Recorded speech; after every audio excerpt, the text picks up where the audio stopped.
What up, what up, what up, people? What up, people? What up, people? Welcome back to another episode of the Budget Cut Podcast, brought to you by Dope Content and MT Darkness. Ladies and gentlemen, we are here. We are live. Starting a little bit later, and we are mirrored on Dark Stream. I still see, yep, we are mirrored. I wonder why it does that, man. I can't tell you. Can't tell you. King said, I thought this show got retired. Why? Because we missed 1 week, King.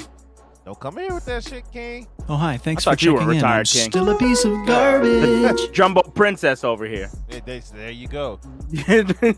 Dark coming in early. D-Well was good. G-Dog KM, was what good. up? King, what up? KM in the building. We got a lot to talk about, and we're not going to waste all day. With Dynamite J in the building. So yeah, we're not gonna waste all day. We started late. I'm fresh off the plane. I literally just got off the plane, came home, turned the computer on. Coming back from Colorado, man. Had a music gig. Max in the building. What's good? Yeah, it's Max, what's up, man? Yeah, it's been a long weekend, but it'll be worth it when they paycheck comes. So Hey, we're doing good, Dynamite J.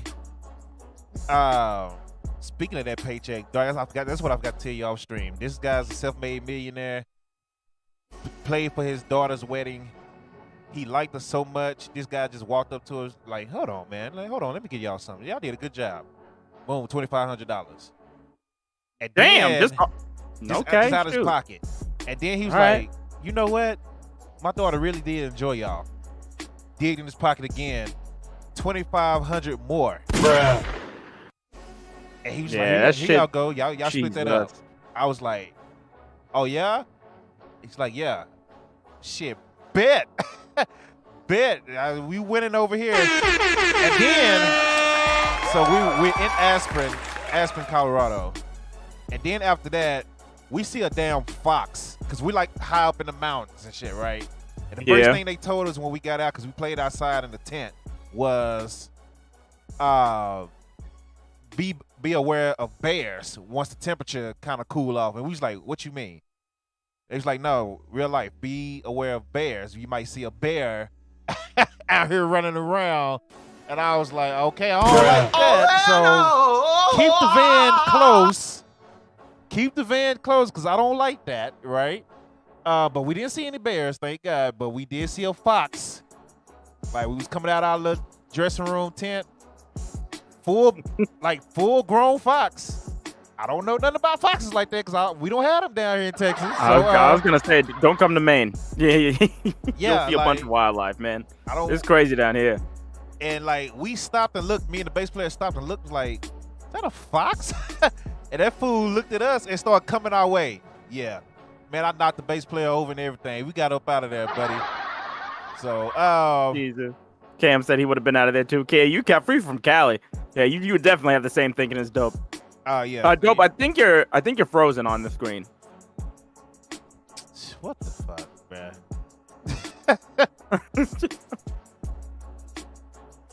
All right, hold on. You said no joke. There's a bear roaming around your city. King, where do you even live? A bear roaming around your city. What would that be? We get black bears here all the time here in Maine. Really? Oh yeah. We've had them on the campus that I work. We've had We've had a bunch of foxes on campus before. We've had a few bears that have came around the campus. We've had mooses on the campus. Right now, we've got a bunch of turkeys that are just going around the campus, which is perfect because Thanksgiving's very close. So, yeah. All right. They're not allowed to. I'm still frozen. Yep.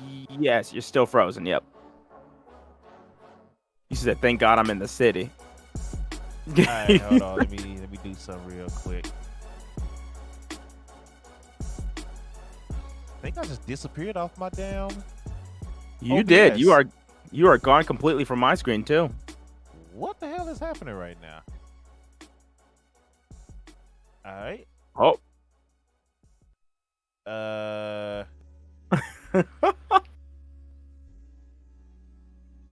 Seizure popped up, warning, but I everybody. didn't pop up. Oh, Am I the back? screen's doing something. Am I back? Nope, not yet. Hold on. Let me try one more thing. Hold on. Alright. This thing is so fucking stupid. KM. Good lord. I got too lazy, as you can see to my right. With matches that I was excited for, so I just put up Speedball Mike Bailey and Brian Cage. Hey man, it be like that sometime. Like what the hell? How my camera just like go off, bro? Like that's this shit here, man. You said you from Connecticut, King? Wow, I did not know that. That makes a lot of sense now. That actually makes a lot of sense. This man's I 100% believe that you're from Connecticut. you from Connecticut. You're a Packers fan. Okay. So you get mountain lions in Cali. Oh, Jesus. No, man. Oh, no, sir. Yeah, we get mountain lions do be getting over mountain here, lions too, but I'm in not. Cali. Hey. Good lord. Y'all sure do. That shit would terrify me. You said, the fuck does that mean? It means exactly what I said. It just means it makes a lot of sense that you're from Connecticut. That's all I... Yeah, that's exactly what it sounds like. That's all he's saying, King. That's all he's saying. He ain't saying nothing else. Bro, where's my camera, dog? Like, what the hell, man? I'm getting mad, bro. Getting real mad right now. Cause you're on my screen perfectly fine.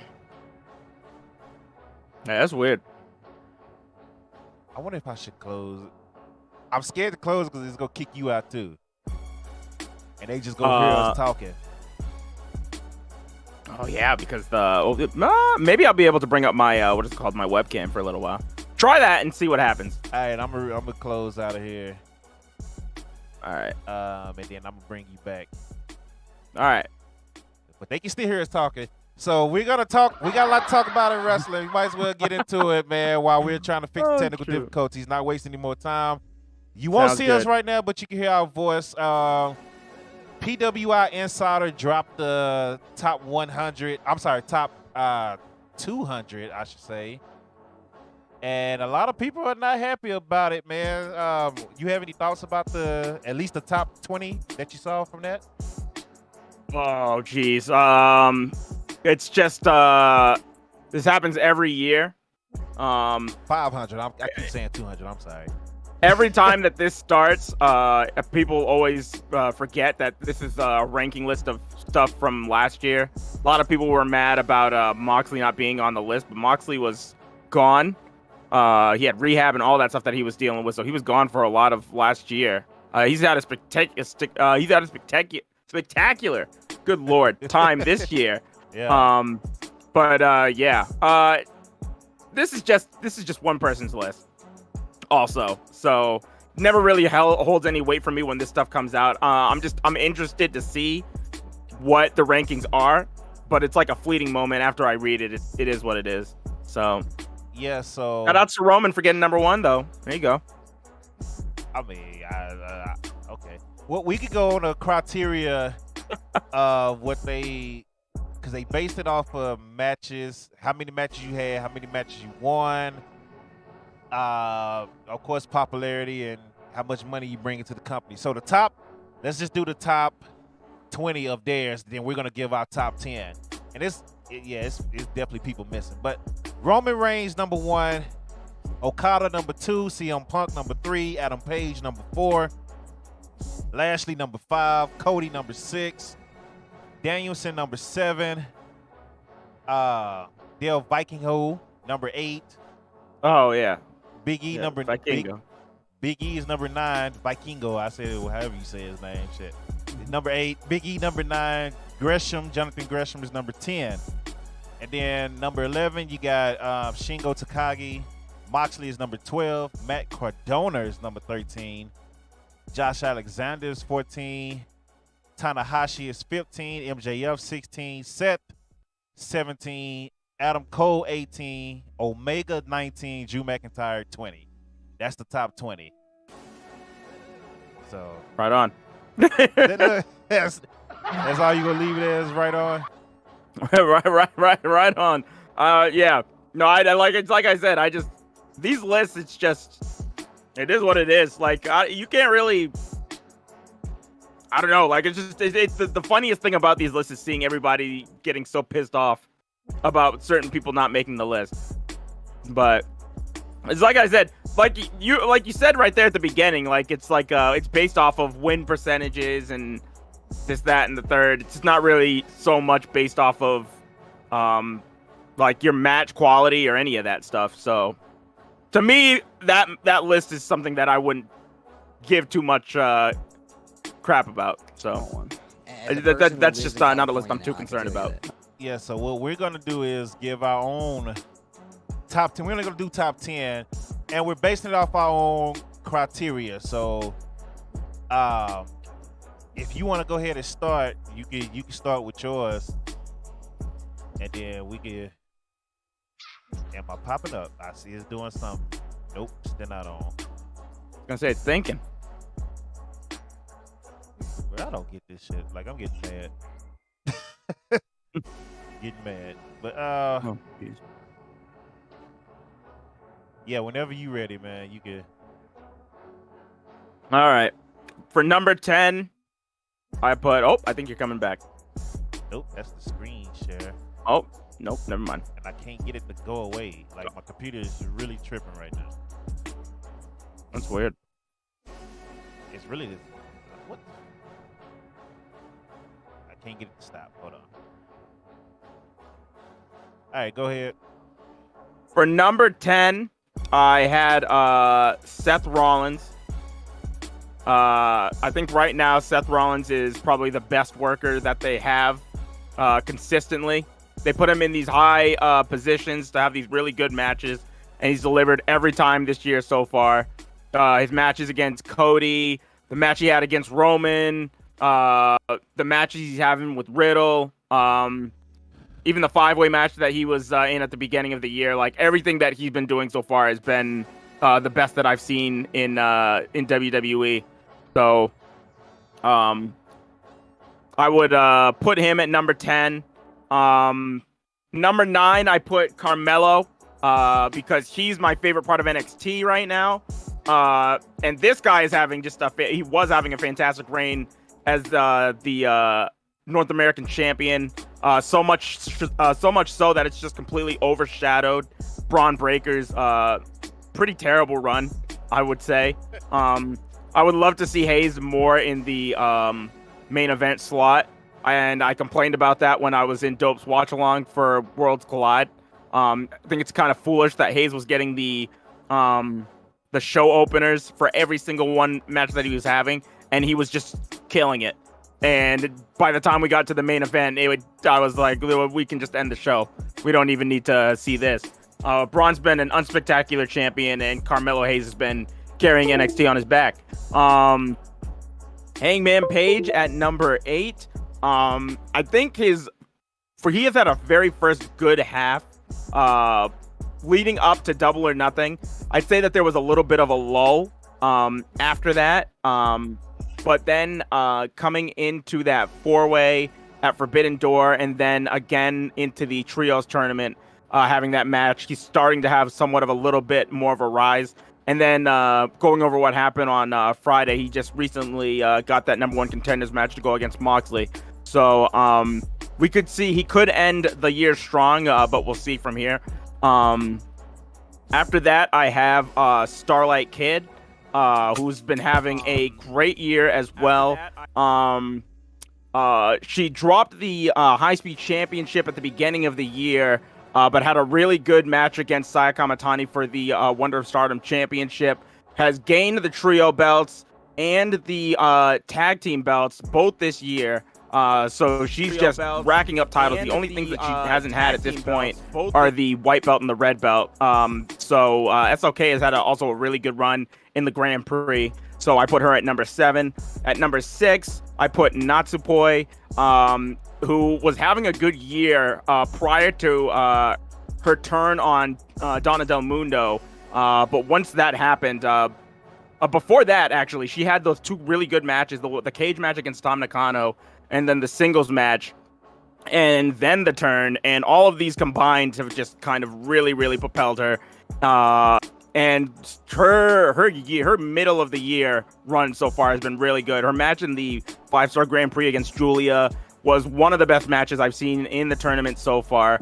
And yeah, if she keeps up this momentum, then big things could be on the horizon for her not to play. Number 5, I have Saya Kamatani as the Wonder of Stardom champion. I think that her run with the title has been better than the World of Stardom champion Siri.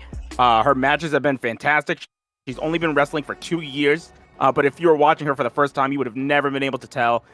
She's just spectacular in this role that she's been put into at the end of last year. And yeah, I'm going to give it to Saya Kamatani at number 5. Azume is my favorite champion to watch right now. There we go. Am I back on? Yep. Mute yourself on guest star. Now I feel like I'm mirrored. What the fuck? Hold on, man. Well, just keep going. I'll figure all that shit out later. All right. Azume is my favorite champion to watch in Stardom right now. The high-speed champion. She is just really, really, really solid in what she does. She is the fastest person. She was one of the first people I saw when I started watching Stardom, and it's still just so trippy to watch her even to this day. Her run has been fantastic. Her match with Mai Saruga, her match against Starlight Kid, which is still a top match of the year contender for me. Yeah, I think her run with this title has been my favorite so far. And her match with Echo is really dope too. So Azume at number 4. My top 3 at the halfway point right now is Moxley coming in at number 3. Since coming back from rehab, he has been on a tear all over the place, wrestling in New Japan, wrestling for AEW, just in all these matches, all these bangers that he's had. Being the interim champion while Punk was out, it just completely changed everybody's mind, and everybody wanted him to just be the champion at that point. So much so that they're just going with him now. So, yeah, Moxley, I think, has been having a really, really solid 2022 so far, and that's pretty undeniable. Above him, I put Bryan Danielson because I believe he's been having that much of a stronger year than Moxley. He started off the year with those 2 matches against Hangman Page that were just insane and phenomenal, and hasn't really let off the gas pedal. He's been having good matches with Jericho. Those 3 matches that we've seen with him and Garcia, like, he's just putting on clinics every time he goes out when in singles competition. And even in these tag matches, the small tag run that we saw with him and Moxley was really fun to watch too. So Danielson has just been absolutely crushing it. But there's one man who this was the easiest decision out of everybody on this list. It's Will Ospreay. He right now is running away with Best Wrestler of the Year. It's not a question. If you've been paying attention, if you've been watching these matches, it's really undebatable. He has been having crazy matches in New Japan, crazy matches in the indie promotions here in America, crazy matches on AEW. Just no match that you're going to watch from this guy will disappoint you. If I was looking through my list of the most consistent wrestler that I have written down for like great matches, and Will Ospreay is almost on every single one of them. So yeah, right now at the halfway point, it looks like Will Ospreay could be my wrestler of the year. So. Okay, that's interesting. I didn't know if he was gonna put women's wrestlers on here or not, so I just kind of kept it like kind of PWI as far as that part, not putting women's wrestlers on here because I didn't know, but because I definitely would have made it even harder. But I had a few women's wrestlers that I did want to put in here, but I didn't do it on my list. But that's a good list. Mine, let me get mine. So number 10, I started off. This is from January to now, so. Even if they fall off, I started with Riddle because Riddle was hot. He was doing his thing with Randy Orton, tag champs in the tag division and all that stuff. Then Randy went away. He got in the main event picture with Roman Reigns. They had their little feud, and now he's going back and forth with Seth Rollins, so putting on great matches. So I got Riddle. I got Wardlow at number 9.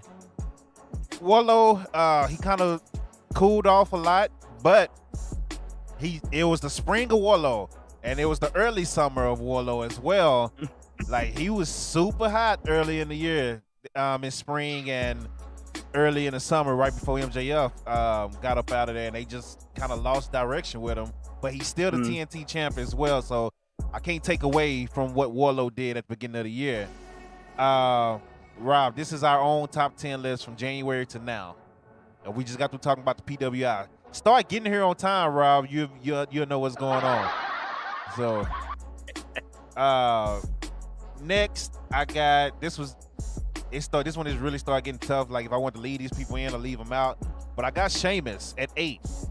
Got Sheamus at 8, mainly because this man has been very consistent. He's been putting on matches after matches. They gave him this group, the Brawling Brutes, and it didn't start off hot. But, I mean, as far as, like, getting over with the crowd. But their matches with New Day, even though it was over and over, they still was good in the ring. So I got to give it to Sheamus for that. Sheamus carried that group. Now they're hot, and they all doing their thing. And then him and Gunther have been going at it, which we gonna get into Gunther because I had to leave him off the list. Mm-hmm. And I was struggling with that. What was that? 10, 9, 8, 7. So number 7, I got Seth Rollins.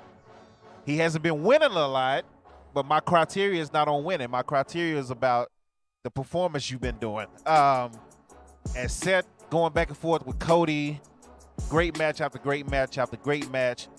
Going back and forth. I believe he faced Roman at the Royal Rumble. That was this year, right? So he did. Yep. That storyline, and now him and Riddle going at it. So only one to beat Roman. Well, all right, yeah. But Seth Rollins, I got to put him in there because even without being in the title picture, he is, he's staying relevant. So shout out to Seth Rollins. That's number 7. Number 6, I got Bobby Lashley. Very consistent through this year. He's really the face of Monday Night Raw right now with the U.S. Championship. The main reason I got him on here is just consistency. Like, he's been very consistent this whole year, and he's been very over with the fans. So, Bobby Lashley at number 5. He got real hard on this one, too. As far as the order of these, the top 5. Yeah. So, number 4, I got Josh Alexander. Impact Wrestling World Heavyweight Champion, doing his thing. I should have put numbers on this thing because I'm mixing them up. But I got Josh Alexander doing his thing, just quietly doing his thing as the Impact Champion. He has been dominating Impact, and people not giving him enough credit with his match that he had with Jonah, Fatu, and etc. So Josh Alexander, put some respect on him in Impact. But then I got Will Ospreay. So Will Ospreay is there. Like you just said, you gave the thing. Only reason him and this next guy are not higher is because of the platforms they've been on. So after Will Ospreay, I got Speedball Mike Bailey, which really low-key should be number 1. But again, I'm not putting him number 1 or 2 because of the platforms. Like, he's been under the radar, but he's been killing it. He's been dominating this year. I've been calling him the wrestler of 2022 the whole year. And then my top 2. Number 2, I got Moxley. John Moxley, the face of AEW, basically. Let's just say that. He's the face of AEW. 3-time champion now. Always comes in when they need him. It was hard to leave Chris Jericho off this list, by the way. That's an honorary right there. It was hard to leave him off the list, but it's top 10, so it's real hard. Like, I can really replace a couple of people with Chris Jericho, but at the time I made the list, I didn't. But Mox number 2, just again consistency. He's the guy that always steps up. Like, this man he's the face of the company. So number 1, got to give it to Roman. I got to agree with PW Inside on that. And my reason for that was he's basically undefeated in 2 years as the champion on the biggest stage of them all. So you just gotta give it to him for that. I mean, anytime he comes out, he changed the atmosphere of the whole arena. He's making a shitload of money for the company with these shirts. I'm about to buy my Sami Zayn honorary Ooze shirt as soon as we get off. I'm letting you know that one now. So I've been waiting on that one so I can rock that one. Be like, yeah, I'm an honorary Ooze too. Look at that, walking around here. But definitely buying that. And that's my top 10, man. So definitely good list there, man. Yeah. And if I wanted to add a woman, I would definitely have to add, even though she's not doing as, it's weird to talk about it, but I gotta put Bianca in there. Bianca has been carrying that women's division on Raw, but the Raw women's division is like dragging her down right now. So, but we'll get into that. But any thoughts on my list? I like your list, by the way. I didn't disagree with nothing. So I actually liked your list, and I was like, damn, I should have put this person though. Damn. So, yeah, no, your list was good. Your list was good. Your reasoning for putting Roman in number 1 it makes sense. So, yeah, the only reason I got Roman and Mox over Speedball is the platforms. They're doing it on bigger platforms, so that got to take into account, for something. So. But if Speedball was on AEW doing what he doing or WWE doing what he doing, I definitely would have put him in there at number 1. It was hard to leave Carmelo Hayes off the list. I wanted to put him in so bad. I was going to replace 3 people with Carmelo Hayes. I was going to either replace Riddle, Warlow, or Sheamus with Carmelo Hayes. And then I was going to replace those 3 or Seth Rollins with Chris Jericho. So it got tough, and I was like, let me just put something down and stick with it. So but yeah, there we go, man. Let's keep it moving. Let's get into Monday Night Raw. Let's give you a quick rundown. Bobby Lashley defeated Seth Rollins thanks to a distraction by Riddle. It was only 5 matches in a 3-hour show. This is crazy. Bobby Lashley defeated Seth Rollins to start the show thanks to Riddle coming out and distracting Seth Rollins. So Bobby Lashley retains his United States Championship. They brawl in the back and basically set up an Extreme Rules match when we come back from commercial. Bianca Belair, Alexa Bliss, and Asuka interrupt Damage Control celebration where Bayley told Alexa Bliss, you're not the same. We got a match tonight. You're not the same. Alexa Bliss, you holding on to the doll and all that. Alexa was like, yeah, Lily might bite, but I bite too. And I'm just like, okay, well, whatever. Moving on. Kevin Owens defeated Austin Theory again. So I don't know what they're doing with Theory, but shout out to Kevin Owens, man. Kevin Owens is back on the hot streak. The Brawling Brutes, for whatever reason on Raw, they come out and went head-to-head with the Street Profits. They beat the Street Profits after Street Profits came and interrupted them. It was like, hey, you still got to go through us if you're on Raw. If I'm missing your comments, I'm going to get back to them, so I apologize. Get the tables in the building. Shout out to you. Judgment Day defeated Rey Mysterio and Matt Riddle again. So we had Rey Mysterio taking on Judgment Day again in some type of way, just giving him a different tag partner. And Rey Mysterio loses again. Dexter Lumis tried to abduct The Miz on Miz TV, coming up from under the ring and dragging him down through the ring. So, yeah, that's what it was. Bayley defeated Alexa Bliss thanks to Dakota Kai and Io Sky interfering in the match and distracting Bliss.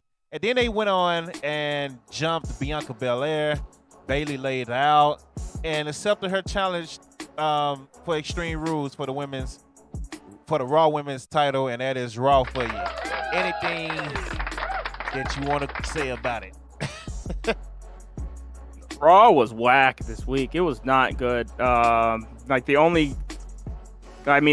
family photo thing, that's the only thing I could really pull from this picture of Raw that I thought was important, because I laughed a little bit. Riddle and Rollins having the fight pit, I thought that was going to be interesting for Extreme Rules. They're bringing that into the main roster. So that'll be cool. Do you remember that from NXT? Yes, I love it. I wish it was on game. Yeah. I think a lot of those things will be making their way into the game. I think we'll have war games next year. So that'll be the one reason why I buy 2K23 is because they finally put war games in, probably. Yeah. So, but yeah, no. Oh, go ahead. I was gonna say this episode of Raw was just very repetitive. It was mad. I found everything about this. I didn't like that the Street Profits were put in the position to lose to the brawling brutes. I felt like you could have put a different team in there to build these guys up. Yeah, I thought this was kind of stupid. Yeah, I don't understand Alexa Bliss's character. I'm really confused because one day she comes out, like when Triple H took over, she stopped coming out with the doll, and we all thought that she was done with the doll. We're just like, okay, Triple H is in charge, new direction. He saw how stupid it was, but now she's still coming out with the doll. Like, so what's? But then she's trying to also act like she's a bully again. So I don't understand what's happening here. Like, it's all over the place, and yeah, this is. Alexa Bliss hasn't been hitting for me for a long time, so like this is just making it worse. You can see it in her face. Like even she's like she don't want to be there doing that because they don't have a direction for her. Oh, nothing. She's yeah. I don't know. She's popular, so they just want to throw her out for something, but like there needs to be a direction. Yeah,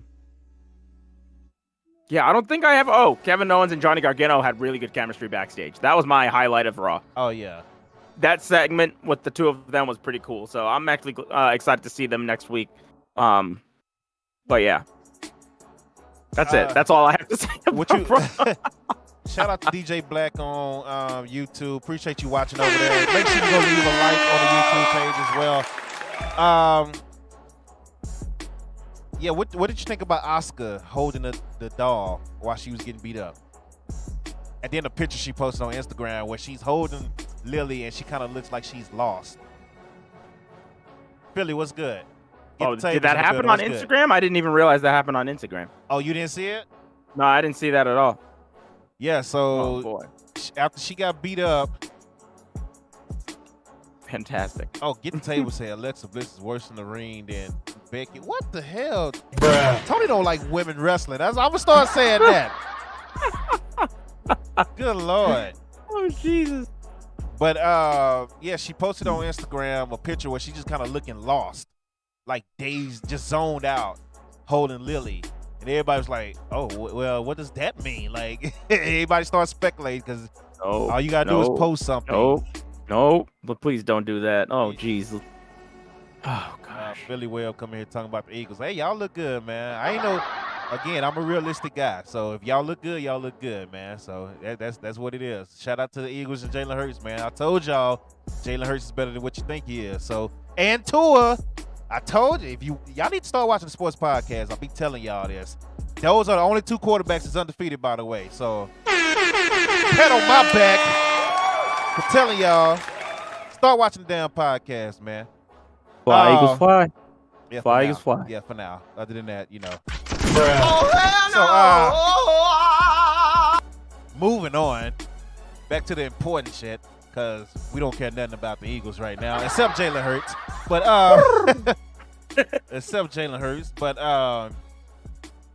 yeah, she posted that. She got beat up with the damn doll in her hand, which was stupid to me. Yeah, King, the Eagles went into the division out for 3 games. Yeah, you're right. Shut up, stupid. Moving on. I like all this support. I like all of this. Keep it coming. Keep it coming. Yeah, 3 games. Yeah. Dark's feeling real good right now. 3 games, they went into the division. Good job. And against 3 mediocre teams at that. Like, all right, shut up, man. I'm going to say that sports podcast is coming Tuesday, most likely. Just so y'all know. We not even for do that right now. And I'm going to fire y'all ass up. So let's go. We're going to keep it going. Oscar was posting that. I didn't like that. I don't know what they're doing. Alexa Bliss, I thought she was done with Lily, but apparently she's not. I just don't get it, man. I just don't get it. So, and Bianca, man, like, let me tell you, let me go ahead and say this. I'm a fan of each one of these damage control women. As a group, they're not working for me, dog. Even with them winning the tag titles, they don't have chemistry. Like Io and Dakota don't have any chemistry at all. So and really, Do Io they have has any chemistry at anyway. all? I don't think Dakota and Io have any chemistry. Like it's getting better over the weeks, but it's bad. Like even on the mic, they're not just like flowing on the mic. They're just kind of like, you say something, oh you're done, oh you're not done, you done. Oh all right, let me grab the mic and say something. Like I'm really not feeling it. I like all three of them, and I'm glad they are the tag champs, and I want them to succeed. But right now, maybe it's the storyline. Like it's just I'm not really into them like that. Like I thought I would be. Well, So- War Games, dope. This is what it's leading up to. Well, shit, we got to get into Extreme Rules first. So, which I think Bailey is winning, by the way. I'm going to go ahead and give you my prediction there now. I think Bailey is taking the title from Bianca at Extreme Rules. But I feel like Io is better off by herself, being that Io, that crazy Io that just comes out. She says like 2 or 3 words, and she just whoop ass. Like, I think that's best for Io. And leave Dakota Kai and Bailey together because they hang out all the time, even when they're not in WWE. So they have chemistry, but them 3 as a unit is just not clicking right now for me. Not doing it for you. Yeah, at all. Like, so I don't care. Like, you know what I'm saying? I just don't care about nothing the women's division got going on Raw at all. Which is crazy because they got the women. They have so many. Bro, let's go through the champions. Alexa Bliss, Bianca Belair, Bailey, Io. Well, Dakota never won singles titles, but Rhea Ripley. Why is Rhea Ripley not wrestling? Is she still not cleared? She's supposed to have a title match before she got injured. Now she's just doing this thing with Judgment Day, and she hasn't even had a match. She's just been ringside for everything. I don't know what's going on. So, like, she's been doing physical things too. So I don't know what's exactly her injury. Like, are we supposed to forget to prevent that? her? So are we supposed to forget that? Yes. Rhea is supposed to have a title match before she got injured? Like, absolutely. Yes. I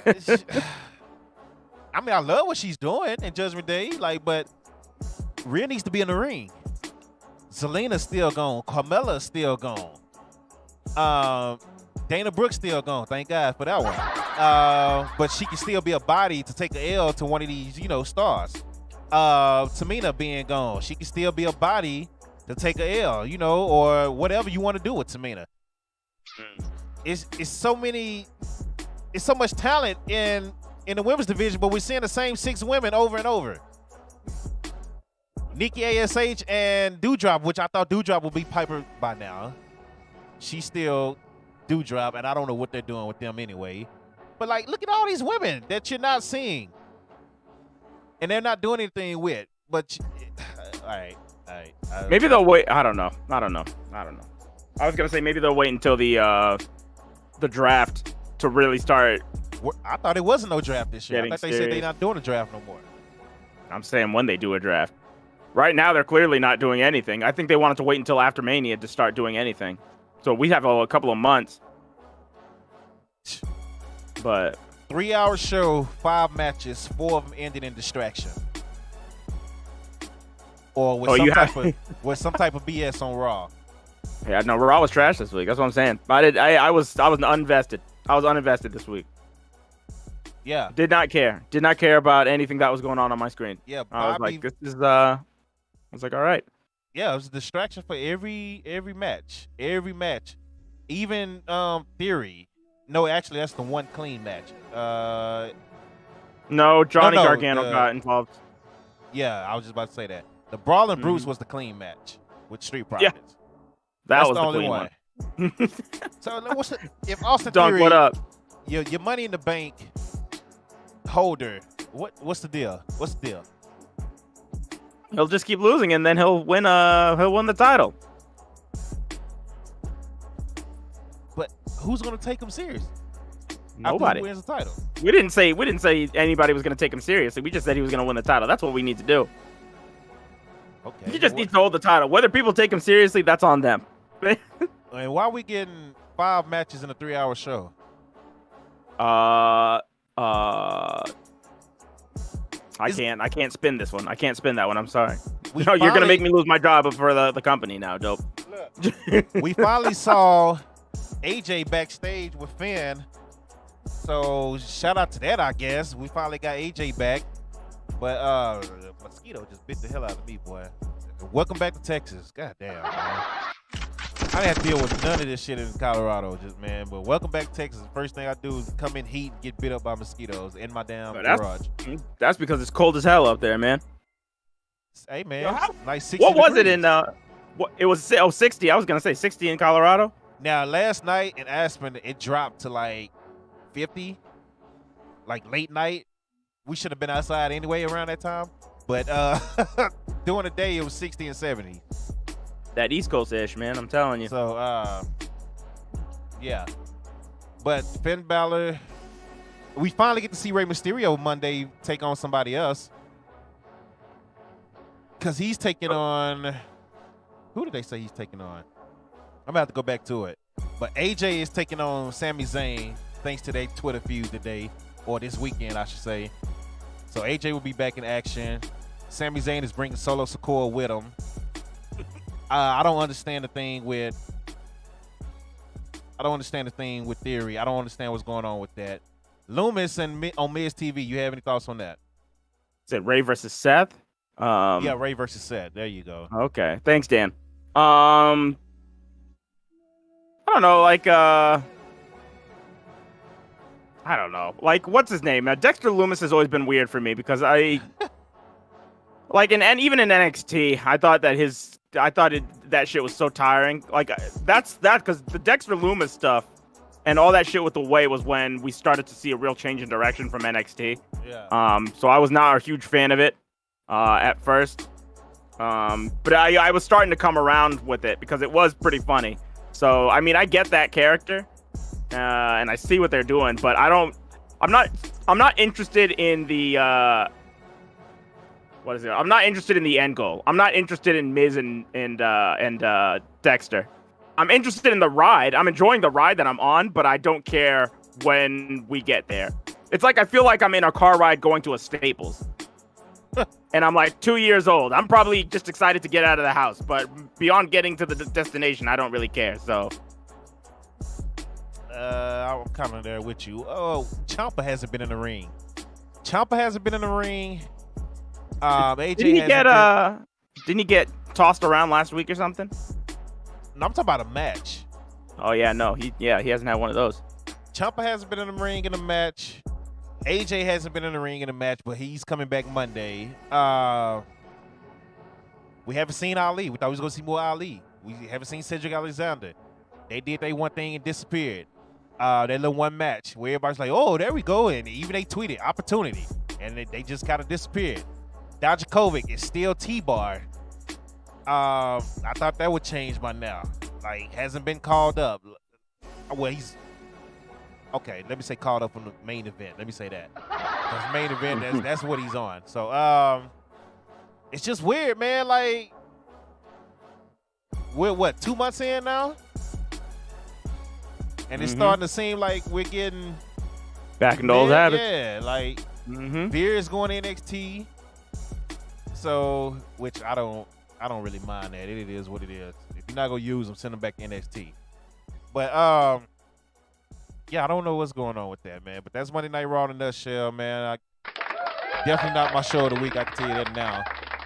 Let's get into NXT 2.0, which I didn't care for because I read it was pre-recorded because I believe they are like setting up a new arena or a new whatever they're doing to the arena. Hopefully for this week that we'll see the new changes with the colors and all that stuff in the arena. But they pre-recorded it, right? So I accidentally clicked on it thinking I was going to see like a picture of the new arena, and it was actually spoilers. So I knew what was going to happen before it happened. So Solo Sikoa was forced to relinquish his NXT North American title, and now they're doing a tournament for the North American title. We're going to get into that. I'm not even going to say nothing right now. Let's just go through it. Nathan Frazier defeated Axiom to tie their best of 3 series in the fire match. Toxic Attraction defeated Avi Nile and takes Tatum Paxley. So Toxic Attraction back in the winning ways. Schism is basically said Cameron Grimes running out of time for accepting their invite to join them and etc. So they're going to be fighting soon. The Dyad defeated Idris and Malik Blade. Which one of them had that sweater vest on? Was that Malik? I think that was Malik. Yeah. Stupid. Who wrestled in a sweater vest? Cora Jade defeated Wendy Chu. I know I laughed when I saw these two going head to head because I was like, I know Dark hate both of these guys. Women, I'm sorry. Dark hate both of these women. So Wendy Chu, who did you cheer for, Dark, in that match? I was cheering for the ref to count to 3. Okay. Well, there you go. End of discussion. Carmelo Hayes claims he's still the A champion. Andre Chase and Hayward, Bodie Hayward defeated Carmelo Hayes and Trick Williams. So I don't know what they're doing with Carmelo, but they're setting up something. Yeah, all of a sudden he's losing now. Von Wagner defeated Sanga in the big man match. How you say this man's name? Oro Mensah? Oh, is Oliver Carter? Is the guy from NXT UK with dreads? Yeah, Oliver Carter. Yeah, just call him Oliver Carter. That's what he used to go by. His name is Mensah now? Yeah. Okay.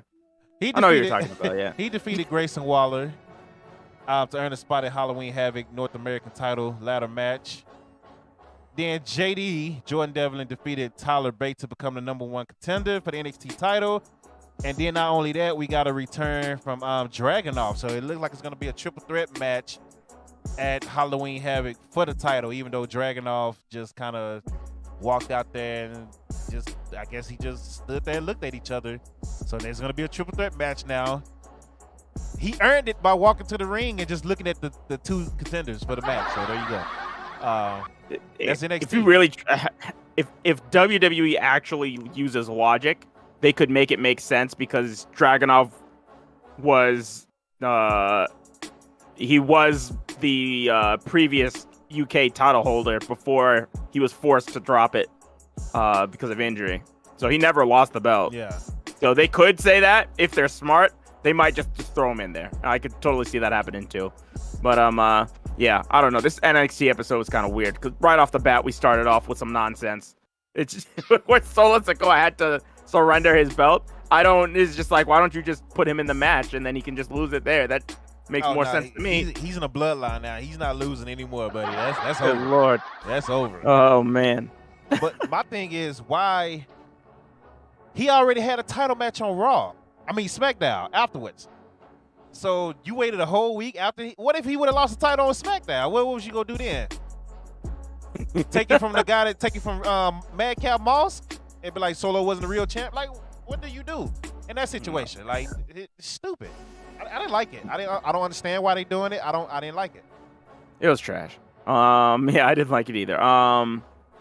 What else did I have a problem with?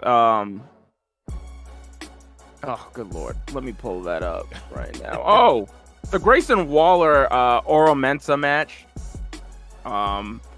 That was a real dumb finish. I don't know what kind of spooky otherworld shit that Apollo Crews is doing with his bloody eye, but that needs to stop. That needs to be done. Yeah, I'm not a fan of that. I did not like that at all. I thought that was a real stupid way for him to lose. I feel like Carmelo is being set up for a losing streak so he can finally win the NXT title. I hope so. That's my hope. Yeah, I was going to say that's my hope because somebody needs to get this damn title off of Braun. He just needs to leave NXT. He needs to get out of here. He doesn't fit. So, what else? Lizard is hating on the new theme of Aura. Somebody can't get jiggy with that shit. What you think about the new logo being on top of the rainbow colors? I got confused. I was very confused. I was very confused because I thought that we were changing this week, and then hold on 1 second. I'll be right back. All right, yeah, that's why it was pre-recorded because I think they're doing the arena now, and they was doing it last week. So, yeah, it was the new NXT white, black, and gold logo over the colors that the rainbow colors splash that you see on my screen right now, and I was just like, this is some BS. But again, like I say, hopefully this week Tuesday we'll see the updated arena. That has to be the reason they pre-recorded last week's episode. So, Like that has to be the only reason they did it. Because other than that, I don't understand why they would pre-record last week's episode. But yeah, NXT is a little meh tonight. He said Yeezy jump over the Jumpman logo.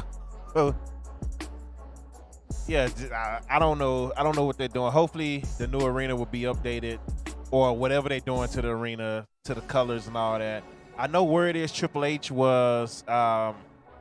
He actually liked the design of the arena, but he just didn't like the colors and all that stuff. They said he didn't mind the stage and the lighting in the arena being how it was, but he just didn't like the the rainbow colors that you see on 2.0. So we'll see how they change it. We ready to get into AEW, but Dark does AEW. So until then, man, if you hear, we're doing the goals here on my Twitch. I keep saying Twitter. On my Twitch. So we already at tier 2. So shout out to everybody got us tier 1. I'm still waiting on Lizard. And you said I can't connect my YouTube comments. My YouTube comments was never connected to show. Oh, actually, yes it was when I was using the other thing. But nah, I haven't been able to do it yet on OBS. I haven't figured it out yet. But when we was using what's his name, it was able to work. But I'm tired of paying a monthly fee for that thing just to freeze up and all that BS. So that's why we switched. So but yeah, that was NXT in a nutshell. If anybody feel like tipping the stream so we can update the graphics card and join Lizard and King, there you go, do that. And you get, anytime we reach a new tier, there's a reward for everybody. So, but let's move on. Anything else on NXT? What's up, KM? No. I think I forgot to put a logo up for NXT. Well, it's a good thing. Didn't change it. All right. Oh yeah, you got the Judgment. Still have Monday Night Raw. Yeah. Yeah, they're looking. Look at that family. Nice new family. They are very happy. Hey man, Dom got heat, man. Oh my gosh. Yeah, we forgot to talk about that, but holy smokes. Dom got heat, bro. They were booing the mess out of me. And he couldn't even stop smiling, old goofy ass boy. Like, dude, he was enjoying the fact that they was actually booing him. Like, hey, bro, stick to the plan. Stick to it.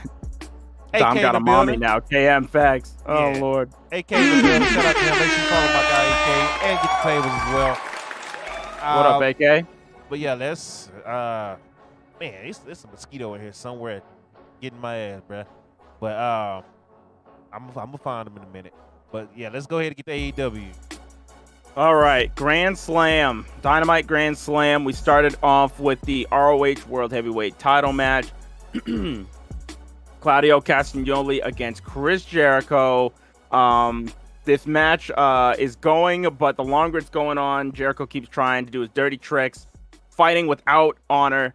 The match comes at the end when Claudio gets Jericho in about 10 rotations, hits a discus lariat for a 2 count. Jericho is able to get Floyd, but Cesaro blocks it. When Aubrey's getting rid of Floyd, Jericho hits a low blow on Claudio, Judas effect, and Jericho is your new Ring of Honor champion to start off the show. Ty says Jericho Mania is running wild, brother. After yeah, go ahead. Okay. No, go ahead. I'll save it. Go ahead. After this match, we had the AEW World Tag Team Championship match. Swerve in Our Glory against the Acclaimed for the titles. This match was kind of similarly set up, where instead of Bowen selling the leg, we had Max Caster selling the leg. Also, when Max Caster came out, he made he had a line about Swerve in Our Glory hole. So there you go, guys. Oh hell no! The match came to an end when Swerve had accidentally that was in the middle of the match. So at the end of the match, Swerve is hit with the Famouser. He's thrown back into the ring. Max Caster hits a drop kick on Keith Lee, so he can't come in for the save. and they get hit with the mic drop, and the Arrival win and become the new champions. So shout outs to the Arrival, to the Acclaimed. After this match, Shivani was out on the stage with Wheeler Yuta. And before he gets a word in, MJF is comes out, and he gets a huge pop. MJF says, since everybody worships the ground that he walks on, that makes everybody in this place his little devil worshippers. He calls Shivani a fat old prick. He says Wheels is so confused because he's never seen a reaction like that, and that he is God to these people. He says all the men in the arena would let them sleep with their wives, but he has standards. Yuta calls MJF a generational talent, but he's also a man with more catchphrases than friends. He's the king of low-hanging fruit, so he won't talk about his fiance, but she will eventually leave him. He's spineless, he's gutless, he's worthless, he's a piece of human garbage. MJF says Yuta is a part of the Blackpool Cuckold Club. Then he says that he could learn something from Moxley.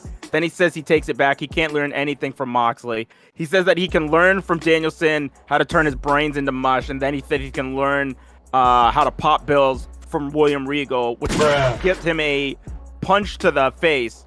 MJF headbutts Wheeler Yuta. Shivani tries to stop MJF, but he gets shoved to the ground, which gets the crowd to boo MJF.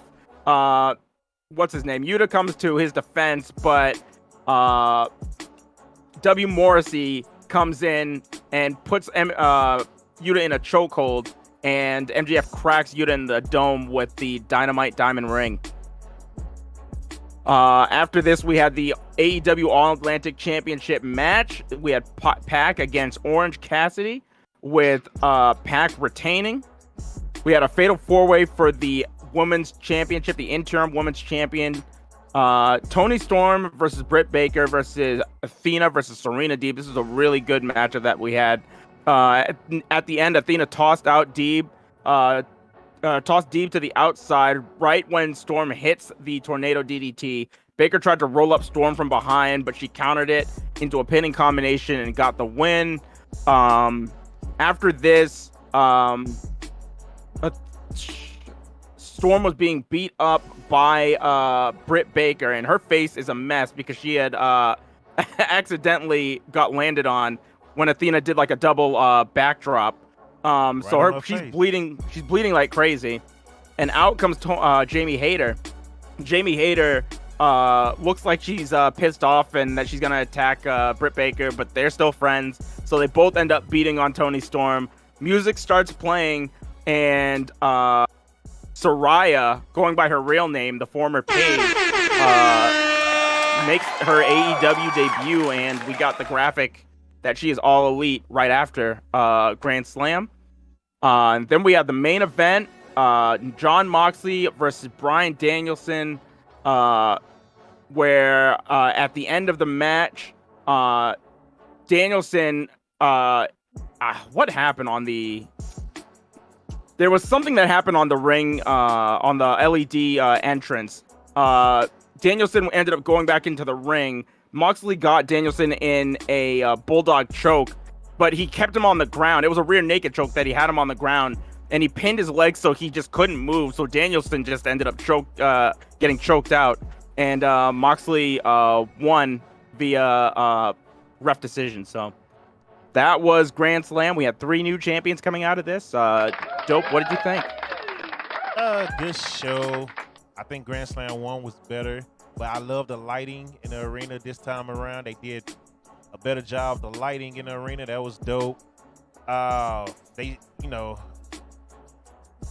like Chris Jericho winning, but I understood it. I didn't like the Acclaim winning, but I understood it. So I remember tweeting out, like, man, I don't like this. This is BS. I was mad after both of them lost. Because I was like, well, damn, Claudio just got the belt. You know what I'm saying? Not too long ago. It's the same with Swerve and Our Glory. They just got the belt, and I'm fans of them. So as a fan, I was like, I don't like this. And, a lot of people were complaining about Jericho was Jericho don't need this, Jericho this and that. I mean, I get it. You got to think, just like Moxley, like we said earlier, Jericho is one of the faces of the company because he's been the guy keeping the locker room together. I'll be right back. Sorry. Okay. He's been a guy keeping the locker room together when all this BS is going on. Like, this guy he's one of Tony Khan's favorites. So, Get Table said he thought the episode wasn't great. It wasn't great. He thought you also thought the tag match wasn't good. It wasn't good. It was a lot of botches. It was a lot of it wasn't smooth at all. Their first title match was way better at All Out than what it was the other day. But Claudio losing, I wasn't a fan. And then this kind of dismissed this whole thing when everybody was saying, "Oh, Claudio, they gave Claudio the title so Ring of Honor can start the TV show with Claudio as a champion versus Jonathan Gresham because Claudio draws more than Gresham, right?"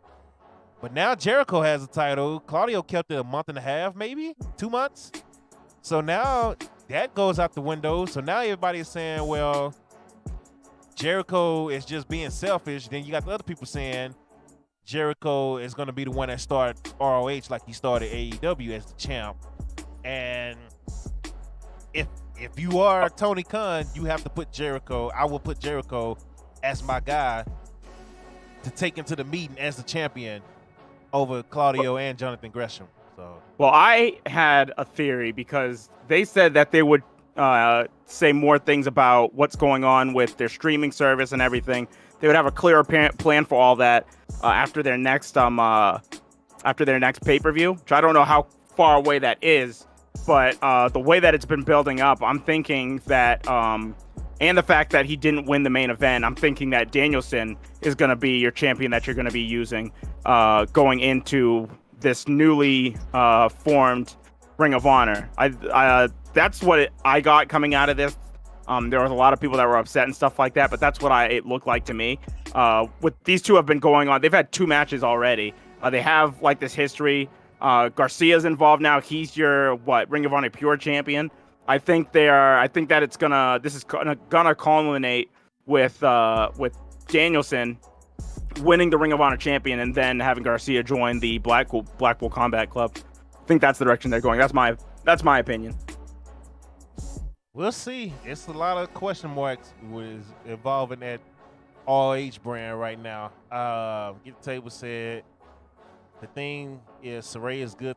It's a good signing for AEW, but if she doesn't wrestle, it's like them signing Big Show or Mark Henry. Well, they put a record by under her name on the page, so it looks like she's gonna get in the ring sometime for AEW. He was gonna wrestle before. So, she had already planned on wrestling for her parents' promotion even before this. So, yeah. I just hope she's safe and don't get hurt. So, because that neck injury was something bad. So. It's all of these guys. It's Edge. It's Danielson. It's all of these guys that were told, keep wrestling and you might not walk. Keep wrestling and you might be permanently paralyzed. You might die. You know, for some people, even though they hear that, wrestling is their life. So, well, technology is so crazy now. It's just all this stuff can be fixed when you have the money behind you, and they all got the money. So, and if you sign on WWE, you have health insurance for life. So, you know, no matter if you wrestle for them or not. So, Max said there's a record under Mark Henry and Big Show too. Oh, I didn't know that. So yeah, I think Paige is gonna wrestle though. I'm sorry, Saraya. I think she's gonna wrestle though. Athena carried that women's match, but. You know, we got what we got from that. I think that was a good match. You say she carried the whole thing? Athena carried it with Tony Storm and Serena Deeb in there. Serena has some good moments. Those are the other two. Serena has some good moments. Oh jeez. Oh lord. If you were gonna say that about what's her name, Britt Baker, I would have eased off. But there's 2 other women in there that were on the same level as Athena. There's a reason why that match was as good as it was. That's all I'm saying. I mean, Serena had good moments. Tony had good moments too, but I think Athena carried their match. That's just me. I don't. Yeah, I know how you feel about Serena. I'll never. On my mind, I'll never get rid of that time when me, you, and Ern were watching Double or Nothing. Yeah. That's Serena D. I can't remember who she was facing on that show, but I think it was Thunder Rosa. Thunder Rosa, yeah. Oh man, oh man, I don't think I'll ever recover from that. Serena is so dope. I love Serena. Serena is dope, man. You said respect the professor. That's what I'm saying. Going. You said DJ Who Kid and Waka want to wrestle Swerve for a charity event. Yeah, I saw that, Razor. Shout out to Loser has the sub. Loser has to pay like $1,000 to a charity. Yeah. But yeah, you didn't like the tag team match? Not at all. I will say that this one wasn't as strong as. Yeah. I was gonna say this wasn't as strong as All Out, but I think that this was the right call, especially with the crowd here in New York. They went insane, and the Acclaimed is one of your few teams that has actually started from the ground up. Yeah. In AEW, these guys literally started during the pandemic and have been going since then, and have gotten it's a crazy story for them to go from that to winning the titles now. Shout out to Max. Looked like he got the HBK looking tights on Wednesday night, or maybe it's Bret Hart. It looked like HBK to me, just with some scissors instead of the HBK logo on his tights. But yeah, I didn't like that Billy Gunn got involved. I didn't like that because I'm just like, hey yo, what's going on, ref? And then why is Billy Gunn getting involved when nobody really touched him? Oh, they're heels. They're kind of heels. They're like they're tweeners. I'm about to say they're not heels anymore. Like they They're stopped being heels a while back. They're not faces though. They're definitely tweeners because no face is just gonna come out and start telling people that they're a glory hole. What? Well, they've been face since the Gun Club turned on Billy. And really, they was faces before then, but I think they're tweeners don't do the stuff that they do. They were like what? People were getting hit with boom boxes. People were what is it called? And all that stuff. Well, that was Swerve, but yeah, no, they don't really care as long as they get the dub and the crowd cheers for everything they do. Yeah, Liz say he a hater. I didn't like Billy Gunn getting involved, but it is what it is. I just didn't like Swerve and Keith Lee losing already, and the crowd turning on them that fast. And I'm talking about the Chicago crowd. I'm not even talking about New York. Kind of knew New York was gonna do that because that's their hometown, and that's what set up them having a rematch and losing anyway. Was the crowd in Chicago? So I think, but it seems I don't know if you noticed the booing isn't really directly directed towards Swerve and Our Glory as a whole. It's more so on Swerve's side. It's more so on Swerve's side. When Swerve came out and with Fabulous, like they were booing the hell out of Swerve. Yeah. And then as soon as the music switched, then the crowd got confused. They're just like, oh, there's somebody on this team that is not an asshole. Yeah, Swerve is embracing his heel side. And yeah, even after the match too, Swerve left without Keith Lee. He left him right on the ramp by himself. And Keith Lee was looking all sad and disappointed. I was just like, yeah, there's something going on here. Yeah, the booing is for Swerve. Yeah, I think this is a very interesting dynamic. They're definitely going to break up this team with Swerve playing which was always going to happen, dope. It was always going to happen. And I always didn't like it either. Like, don't even. Well, these guys are too good as a single stars to keep them on a team together. It's like the two-man power trip. It's like Rock and Austin. You weren't going to keep them as a tag team the whole time. Yeah, they ain't got to fight each other, though. They can just separate. Go their separate ways. They'll have a dope match, though. Like, what's the name? The group, the MJF new group. And just come back when needed. Yeah. But the way that these guys got together in AEW even was rocky.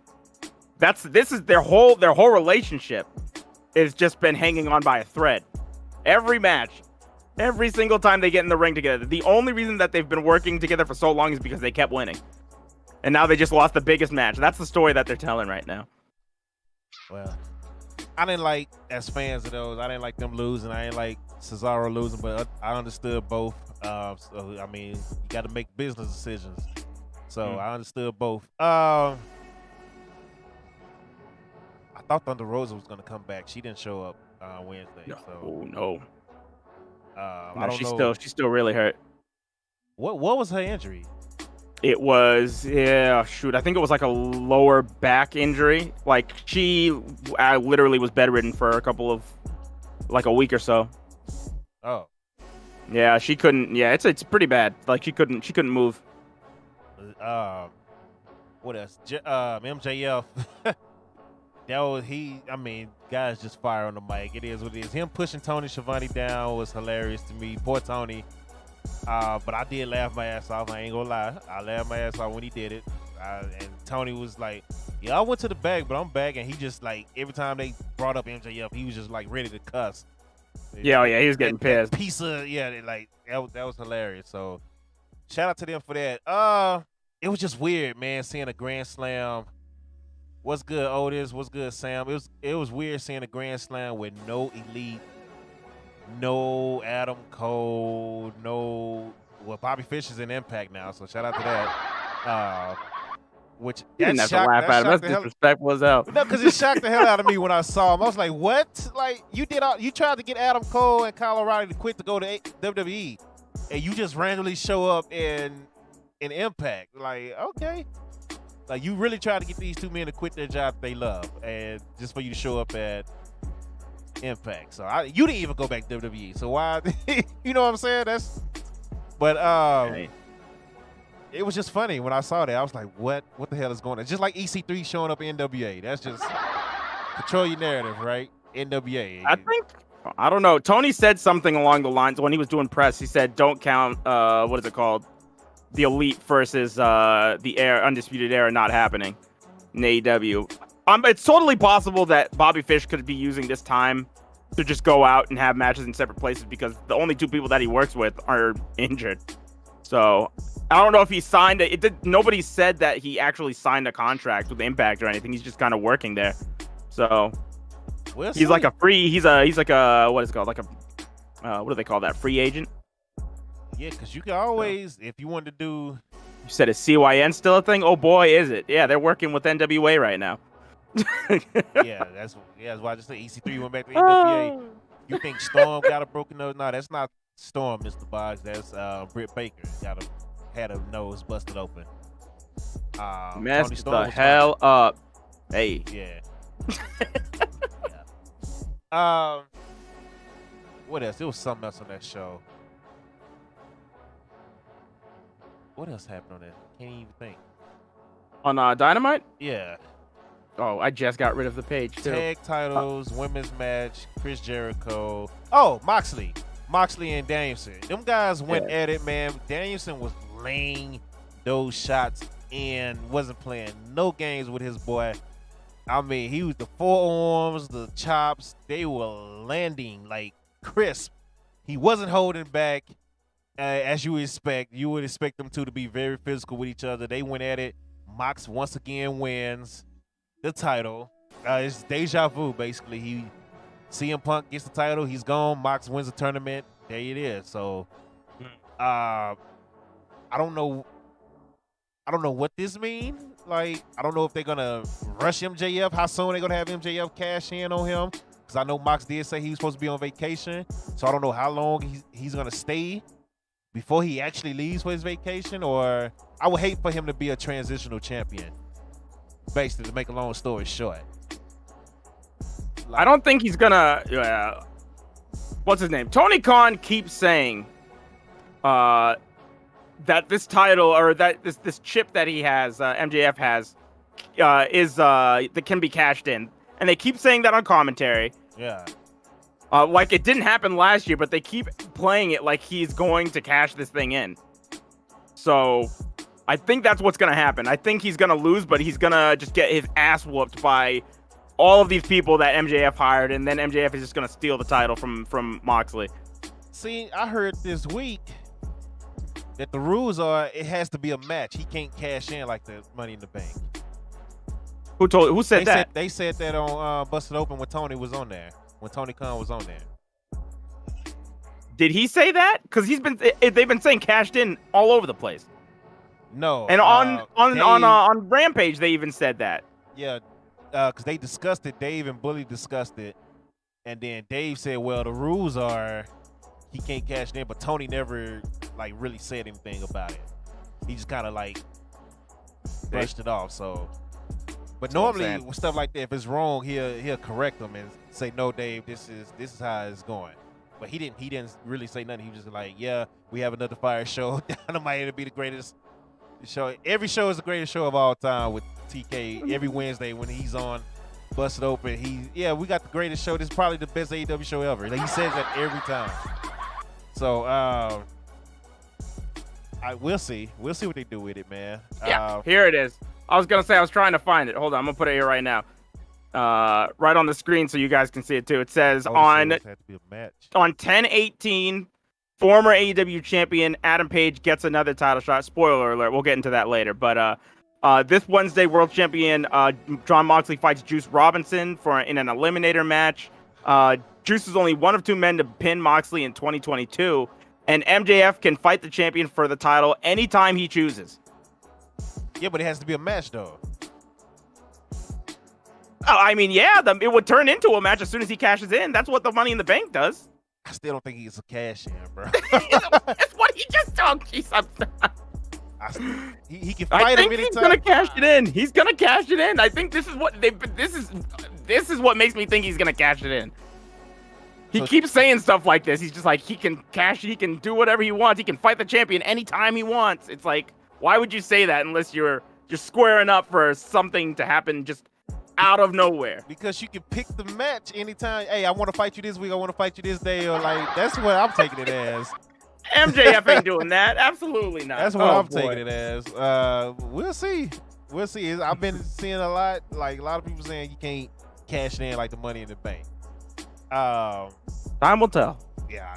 He said, watch that Kiona Masha match the other day. I'll have to check that out then. Yeah, Lizzie fighting Juice Robinson. This Wednesday in a contenders match. Yeah. Yeah, that was something I forgot to mention, but yeah, that's happening. So. But it was a good show. Good show. Love the crowd. Love the atmosphere. I tweeted out that could easily become their WrestleMania if they choose to ever do it like that. And just say, we're not going to put this on Dynamite no more. We can just make this our WrestleMania event. They already got the crowd there. So I say, why not? You know, I know All Out is their biggest pay-per-view, but they can easily do All Out at Arthur Ashe if they choose to. And they could be, again, like their WrestleMania type of thing. So. And then once again, Tony Khan has a football stadium in Florida that he can use at any time. So I'm just saying. That'll have to be a huge show. Yeah. That'll have to be like a big with a great main event. Something they'd have to do for that. Yeah. But Okada Omega. That'll sell out anything. It was a good Dynamite. I feel like it took a big hit without the Elite, without Adam Cole, Adam Page. It's a lot of people missing from that show, man. It's crazy. I hate it for them, but they still made it. They still made it a pretty good show, so I'm not mad at them for that. Anything else you got on AEW? I don't. Just hopefully that they can get all these people back, like you said. You do notice it when you see all these people gone. So hopefully they can get back to full strength soon. Adam Cole is already posting stuff. Saying like, when I come back, I'm coming for everything and all this stuff. So it looks like we're getting a lot of people just that are ready and stuff like that. Once I need AEW to be back in full health. So yeah, I wonder how long they're going to keep for the main event. Yeah, that'd be crazy too. I wonder how long they're going to keep Kenny and all them out. They must still be doing. An investigation. There was speculation by Wade Keller that AEW would buy out CM Punk's contract. Yeah. So that was one thing that was being tossed around earlier this week. So, and that's because his story is changing now. Punk's? Yeah, their side is finally admitting that Punk is the one that threw the first punch, and Fantastic. He was the one being aggressive. So that side is now adding up to be, on both sides. So and that Kenny really did save the dog.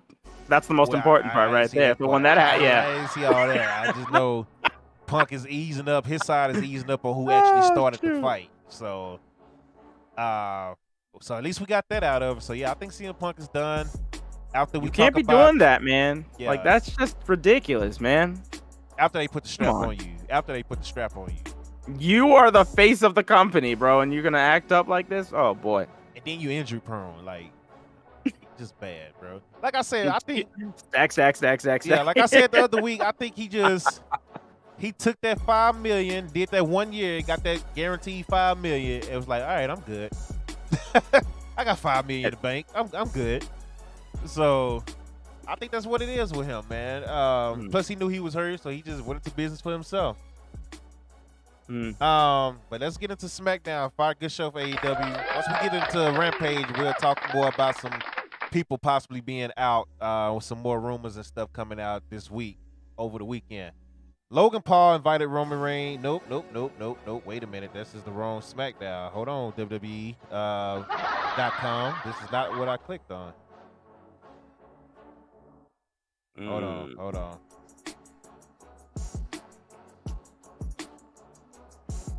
Bro, what is...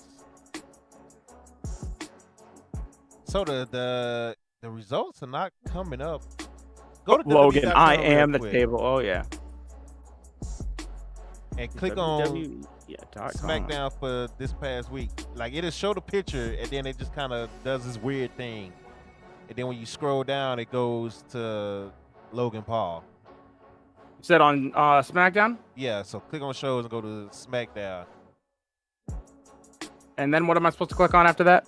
The results. Oh. And then it'll take you to, like, which one. So click on the latest one.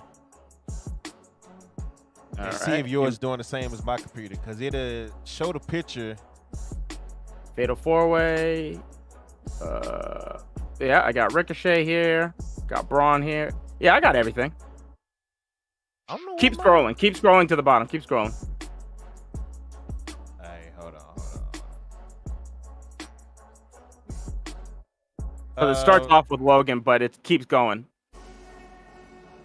Solo, Madcap. Yeah, this is not this week though. Oh, you're right. Yeah, this is Oh, you're week. right. Yeah, this is last week. Jeez Louise, yeah. Huh. Hold on a second. I'll send you a link for what I use. Hold on. That's crazy. Like, WWE, get your website together, bruh.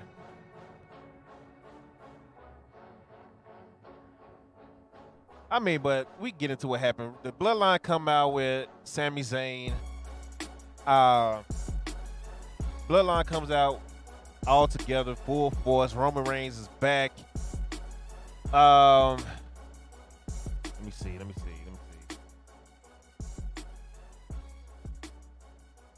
And Roman did cuts his normal.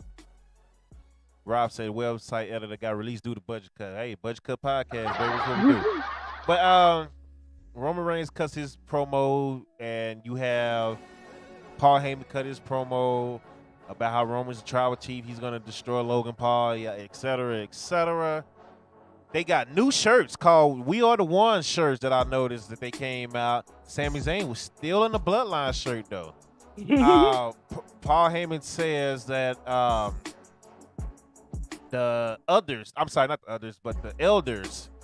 sent Solo because the Usos got a lot on their plate. He really didn't give a reason for Sami, but he said the Usos got a lot on their plate, and they felt like somebody had to come in and, you know, hold Roman down. Roman tells Solo, "Yo, the elders might have sent you, but you answer to me now. Acknowledge me." And Solo falls in line. "I acknowledge you, the tribal chief." They're about to leave the ring. Sami Zayn grabs the mic, and it's like, "I just want to say I acknowledge you too, my tribal chief." And Roman was like, he did a little smirk, and it's like, "What are you doing?" We're like, "What's going on? Why do you have our shirt on? Why are you following us around? Like, what is going on? Why are you talking when nobody asked you to talk?" So it's like, it's starting to get bad for Sami. Paul Heyman is in the corner putting on his faces, and like he's selling it. Jay is, Jay is already ready to attack Sami, so Jay is going crazy. Yeah, he was salivating in the corner. Oh my lord, Jay is going crazy. Even Jimmy and Solo kind of just started looking at Sami like, yeah, what you doing? You know what I'm saying? They wasn't as crazy as Jay, but. And the look that the best part about this entire thing was the look on Sami Zayn's face. Man, like he was just he was so devastated that Roman was talking to him like this. Like it felt Why? it felt like somebody's actual family member was being disowned Yeah. right in front of the rest of the family. It was just like, wow. Bro, Sami need a freaking Oscar for that. Man. Because Roman said, take that shirt off. Told him twice. He said, I'm not going to tell you again. And then he called Jay. And Jay immediately rips the shirt off. Take the shirt off. Who's he just ripped it off of him. And Sami's just there with his hands up against the ropes. And he looks like he's about to just dead ass bust out in tears. And I was like, oh, shit, please don't do this to Sami now. Like, I'm starting to feel bad for this guy. Like, dog, please don't do this. Please don't do this. I'm sitting there like, yelling at TV. Bro, please don't do this now. Please let it keep going. And Roman said, you will never wear a Bloodline shirt again. And then they zoomed in on Sami. Sami just dropped his arms. He's just like, he's just looking at every single one of them. And you can kind of see Jimmy's face like, damn, bro, I kind of feel sad for him. And Solo kind of looking like, I'm trying to keep a straight face on too, but I'm starting to feel bad for Sami too. And you even see Paul in the corner. Like, damn, man, Sami might cry right here. So, and then Roman finally say, because I got you another shirt. And he throws the honorary Uso shirt to Sami Zayn. The crowd goes crazy. Jay is pissed. Jay is like, man, fuck out of here. Oh my lord, that was amazing too. After all of that, oh man, the best part about this was right after this, Sami gets the new shirt. He starts going crazy. Then he goes back to Jimmy and he starts doing that freaking new. Yeah, he was happy. He was doing all this handshake. Bro, Jay just side eyeing him the whole time, bro. This shit is hilarious. And like even Roman had to just laugh and break character and was just smiling and laughing, bro. Cause Sami, his face, like he was so happy. Like, bro, they are having fun with Sami, dog. I don't care what nobody say. They are having a blast with Sami, bro. Oh man. Like Roman can't stop laughing. Every segment they do with Sami, somebody's gonna crack. Even when Jay is pissed, sometimes Jay has cracked a couple of times where it's just like, bro, all right, bro.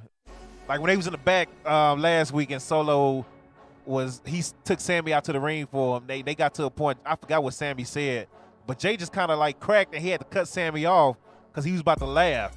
He like, all right, you know, let's do this. So I love it, man. I'm glad Sami is still, you know, doing that thing with the Usos and the Bloodline, man. They are having a lot of fun with them, so that's dope. Yeah, no, this was like a segment of the year candidate right here. This was amazing. Oh man, War Games is going to be very interesting this year. Because I'm thinking it's going to be the Bloodline and Uso or what's his name, Sami, and I think Sami might cost him. I think this is gonna turn because Kevin Owens gonna be on the other side on the other team.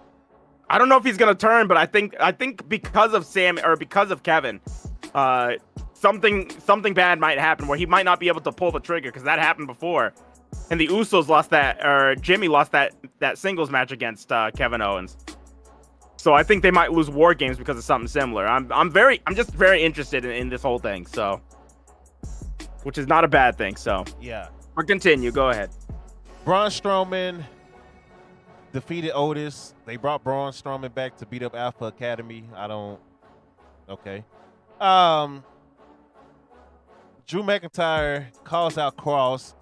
Cross comes out. Drew starts beating him down.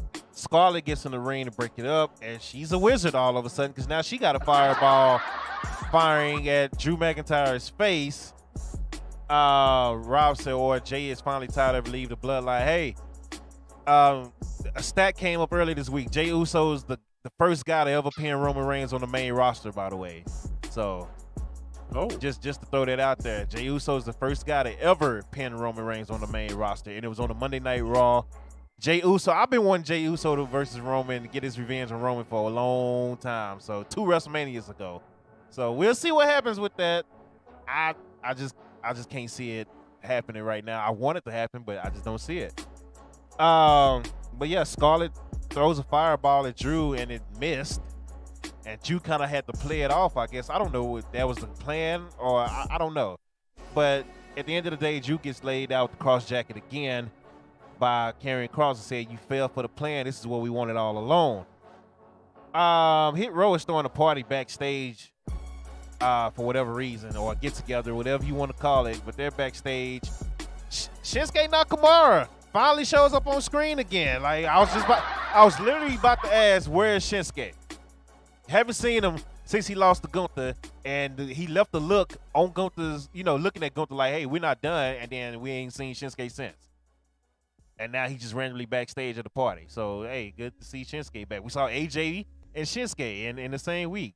Making progress here, people. Making progress here. Backstage segments, by the way. Los Lotharios come in, start a fight with Hit Row. Super kick AJ Francis while he's on the couch. AJ gets mad. So that's setting up a match between those two teams. I don't understand why this shit is not up. Raquel faced Dakota Kai. She defeated her. And Damage Control came out to attack Raquel. And here comes Shotzi again. Shotzi is back out to help Dakota. So, okay. Fantastic. Yeah. All right. Yeah. Liv Morgan versus Lacey Evans. Lacey Evans finally back in the ring. Just to lose to Liv Morgan. And for Liv Morgan show, I am extreme. Liv Morgan is extreme, ladies and gentlemen. So, and she did turn up the extreme a little bit. And she kind of hesitated when she got to the top rope. Was like, oh shit, why am I up here? But now I'm up here. You might as well jump. And she did jump to the table on the floor, landing on, she hit the swanton on Lacey Evans, which actually she nailed it perfectly. Like, she did a good job. She didn't fall, straight on Lacey and everything. She did a good job landing that. The crowd got up on their feet for that. Sami Zayn is approached backstage by Madcap Moss and Ricochet. They're making fun of him. They're saying, Sami, you turn into this, you arrogant. You was already annoying, but now you with the bloodline, you think yada yada, you can't be touched. You even more arrogant and annoying than it was before. Solo just come out of nowhere and just take both of them out, and I absolutely loved it. That's what I want to see. They brought Solo in to be the muscle, and Solo is being the muscle. This guy is just wiping everybody. You talk about Sami, Solo's gonna beat your ass backstage. That's just what it is. And Sami's like, how you like that now? Huh? You talk about me? You talk about the bloodline. Like, Sami is eating this shit up right now. So he got in at the end. He's just like, whoa, Solo. Okay, get it. It's fine. It's okay. Like, bro, golly.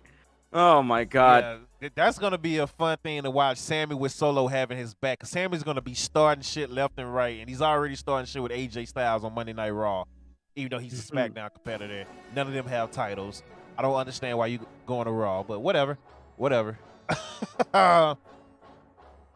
Trying to scroll. The Brawling Brutes versus the Usos for the tag titles. Fire match. Of course, the Usos won. A very good match, man. Of course, you had your interference going. You had Imperium come down and attack Sheamus at the end to distract them. So, trying to make sure I ain't missed nothing. New Day defeated Maximum Male Models. Max Dupree seemed like he was pissed off, and he's been teasing turning back to LA Knight. So hopefully we'll see what's up with that. They announced that Sheamus would challenge Gunther for the IC title again on October 7th. And that's SmackDown. So, your thoughts? Other than that stuff at the beginning with the Bloodline, I thought this SmackDown was just kind of. Actually, that's not true. I thought that the beginning of the show and the end of the show was really solid. The stuff in between, I thought was just all right. It was all filler because that main event was really, really good between the Brawling Brutes and the Usos. I really like that. I really loved that spot with the moonsault into the double super kick. That was freaking crazy. Yeah. What's his name? Pete Dunne's partner. What was his name? Ridge Holland. Yeah, Ridge Holland even looked good when he had that. When he caught the double super kick and then picked both of the Usos up and threw him over his shoulder. I mean, he even looked good in this match. Like, it was really solid. So that was a good match. But other than that, I thought that this was just this is just all right. This is just an all right episode of SmackDown. Did you see the GIF that was going around of the backstage brawl with Solo and Sami and them?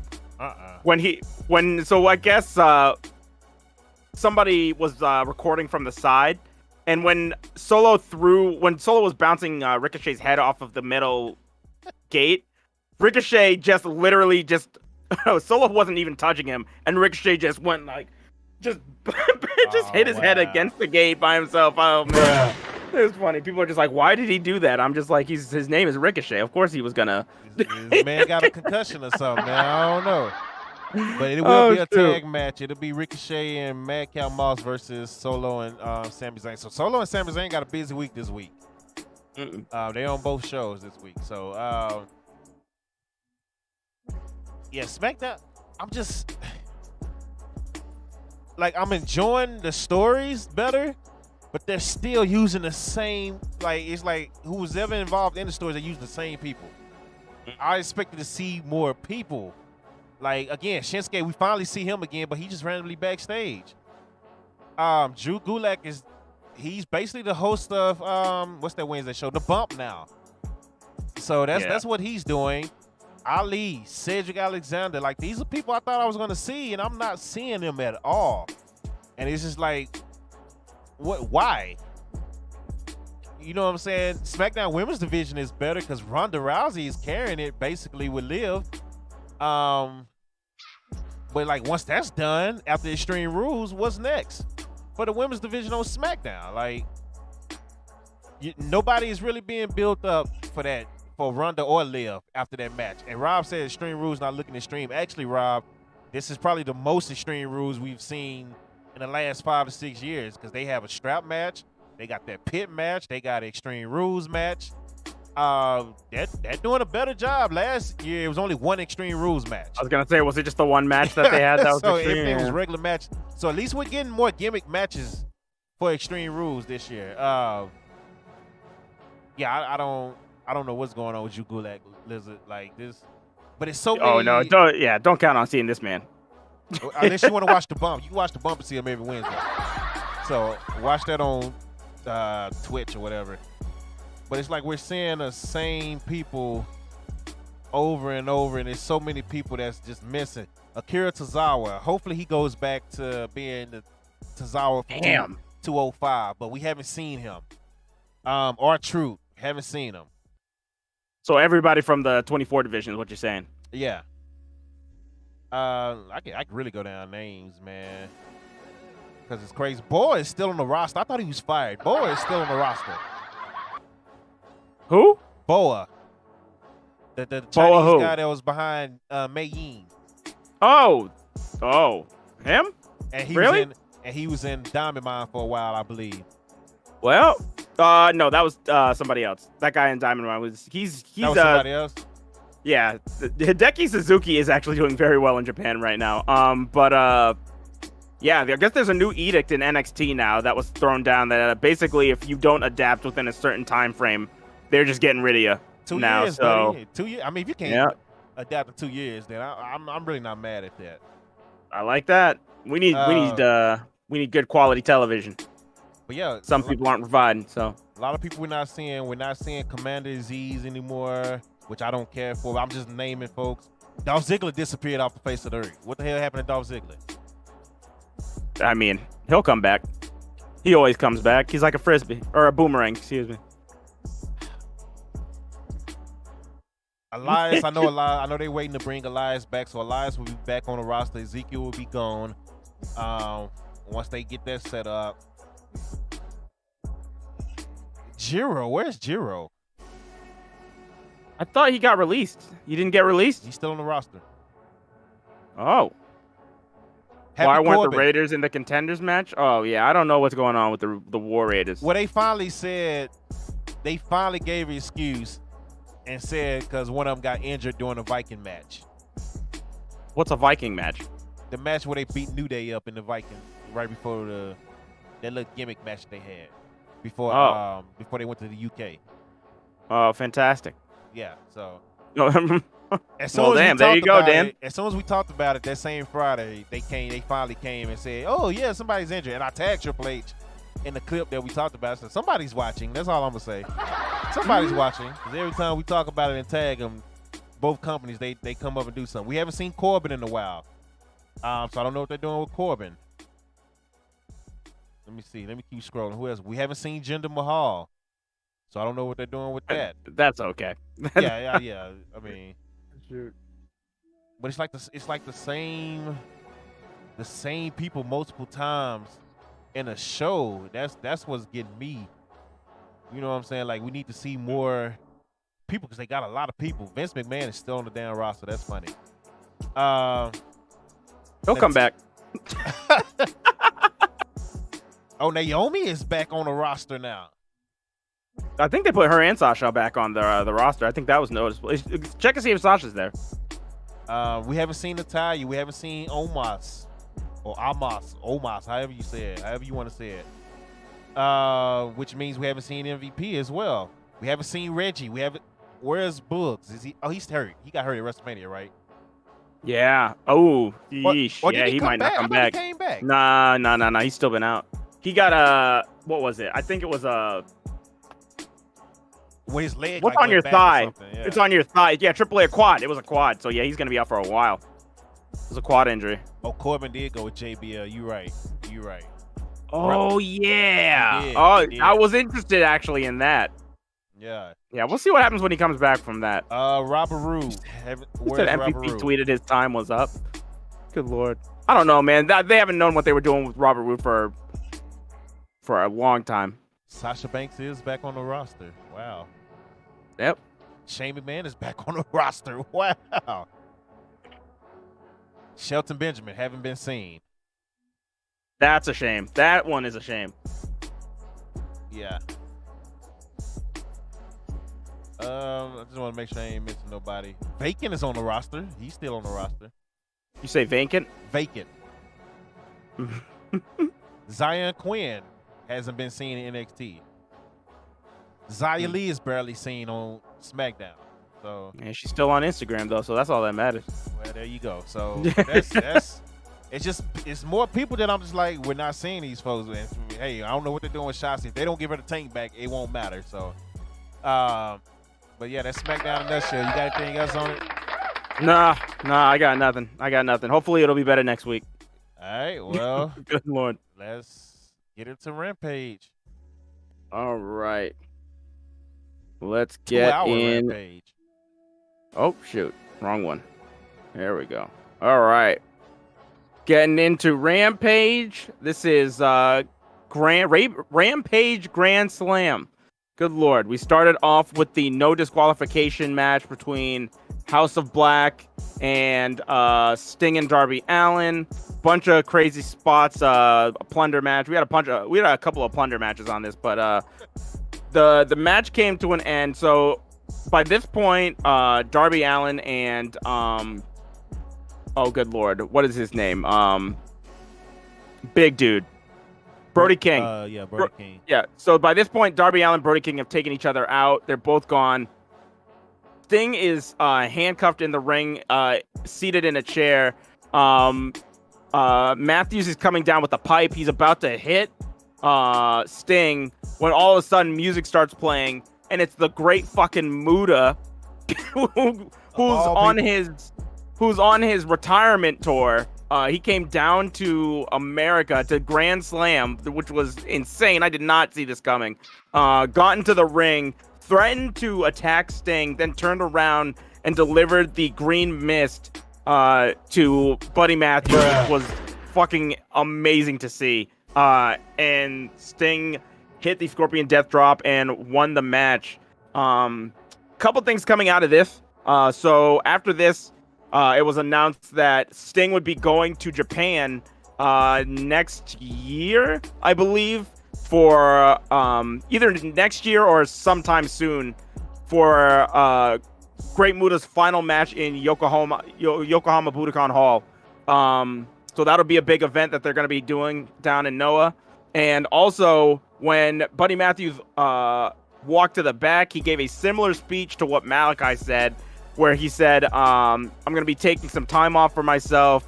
But like Malachi said, it's not goodbye. It's just bye for now or some shit like that. So Matthews will also be taking some time off. It looks like. So did you have anything you wanted to say about that? Apparently Brody King is supposed to be taking time off too. Like the Oh, whole Brody House as of well? Black. Yeah, I got the full statement in my notes somewhere.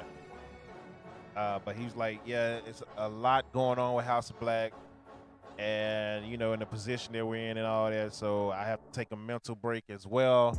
Rumor is that him and Malachi were the two that WWE has reached out to when Tony Khan got mad and found out somebody was. So it was Malachi and Matthews, buddy. So a lot of people are speculating, oh, they're trying to go back to WWE and etc. And I'm just like, maybe they are, but they can't because they signed long ass contracts. Tony's not gonna let them go because Tony is smart. Tony put a conditional release on Malachi, so he'll have to stay at least for 90 days. But shoot, go ahead because I lost my train of thought. Go ahead. You're not gonna just give up Malachi Black and Buddy, even if they're taking time off. You're just not gonna give them up for the competition to get them back. Yeah, Tony's smarter than that. So I also noticed too that a lot of these people that were asked to that are thinking about leaving or something like that, or the news is that they're thinking about leaving. A lot of those people still have significant others that do work for the other company. So I imagine it's very hard. Yeah. Like Buddy Matthews is seeing Rhea Ripley. She's working there. Rhea, I have no idea. She's not even on TV anymore. So, but yeah, she's still working over there. She still probably has to travel and everything. So, yeah, it's working in two different companies, barely being able to see each other, especially when you're married. In Malachi's case, can't be easy. Like the good thing is AEW and he's been going through shows, so yeah. And Malachi's been going through a mess. Malachi released a statement. I won't read the whole thing, but essentially he talked about how he's been dealing with an injury that he had that was almost made him forced to retire. He had been dealing with some personal problems with a family member. Trying to find the exact thing, but yeah, he went on a. Oh, hold on 1 second. Right there, yeah. He said he's been dealing with a suicide of a close friend, family member almost losing their life. He was going into several sessions in rehab. He went on a huge rant. I'll post that link right here to that status if you haven't seen it. But yeah, he's been going through a lot of shit. So. Yeah, he needed time off for multiple reasons, so I understood that. And we talked about it a little bit when he did take time off. So, Matt Buddy, I know he's just not happy with the position of House of Black and them losing. I know that was an issue with Malachi too, outside of the personal issues, wrestling wise. They just wasn't happy with the direction with these guys basically losing all of the big matches that they were in.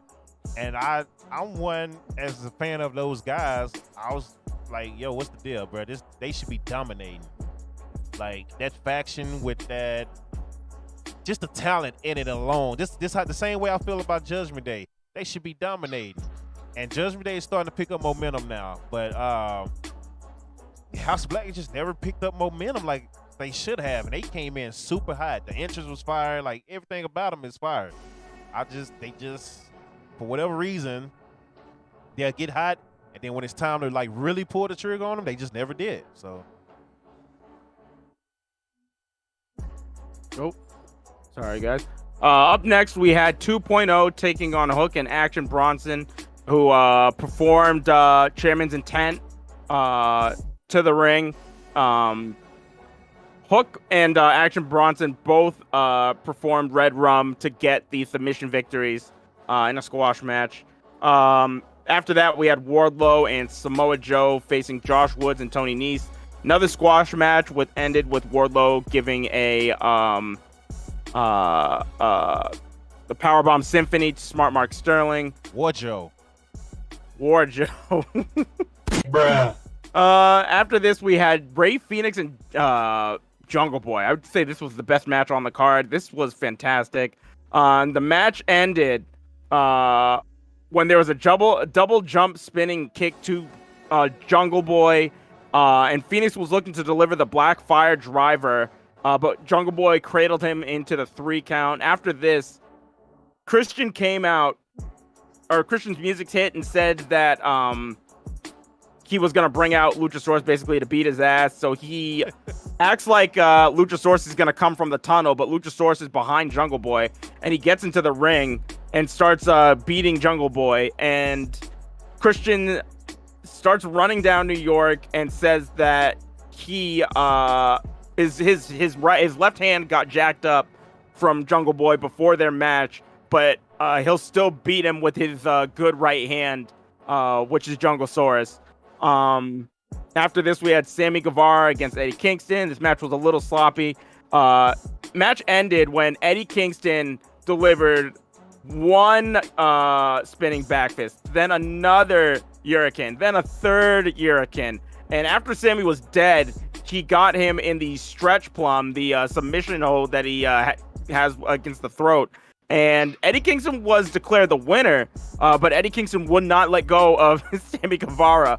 And so the referee called a bunch of security to come from the back. Somebody else was in the ring trying to get him off of him. I can't remember who his name was, but Jerry Lynn. Jerry Lynn was also in the ring trying to get Eddie off of him. And the referee ended up turning the decision over in Sammy Guevara's favor after Eddie would not listen to him to let go of the hold. So Sammy Guevara beats Eddie Kingston in Grand Slam. Old school, you don't see that no more. Where they overturn the result, I like that. I was like, okay, take me back to the '90s a little bit right there, the early 2000s, where the ref gets getting some power. Like, you're not gonna listen to me? Bet. And AEW refs need power because there's a lot going on with AEW refs. So yeah, I liked it. Yes, Razor, that is there. Yeah. Sammy came out. Yeah, he acted like he was sorry about everything that had gone down with them in the past. And then he called Eddie a fat piece of shit. Bruh. And that played a lot into why Eddie was so pissed off. Up next, we had a squash match, Jade versus Diamante. Jade won the match, and then afterwards, Trina, who was in Diamante's corner, came in and laid out Diamante, and then stood with the rest of the bad bitches in the ring. So, because you know what that is. Baddest bitch in the 305. Hey. It's Trina, baby. I don't have a problem with Trina, Jade, and Kiera Hogan on the screen at the same time. Nope. But that slap that Trina gave was horrible. Bruh. Horrible. Hey, Jade was in the ring, so it's all good.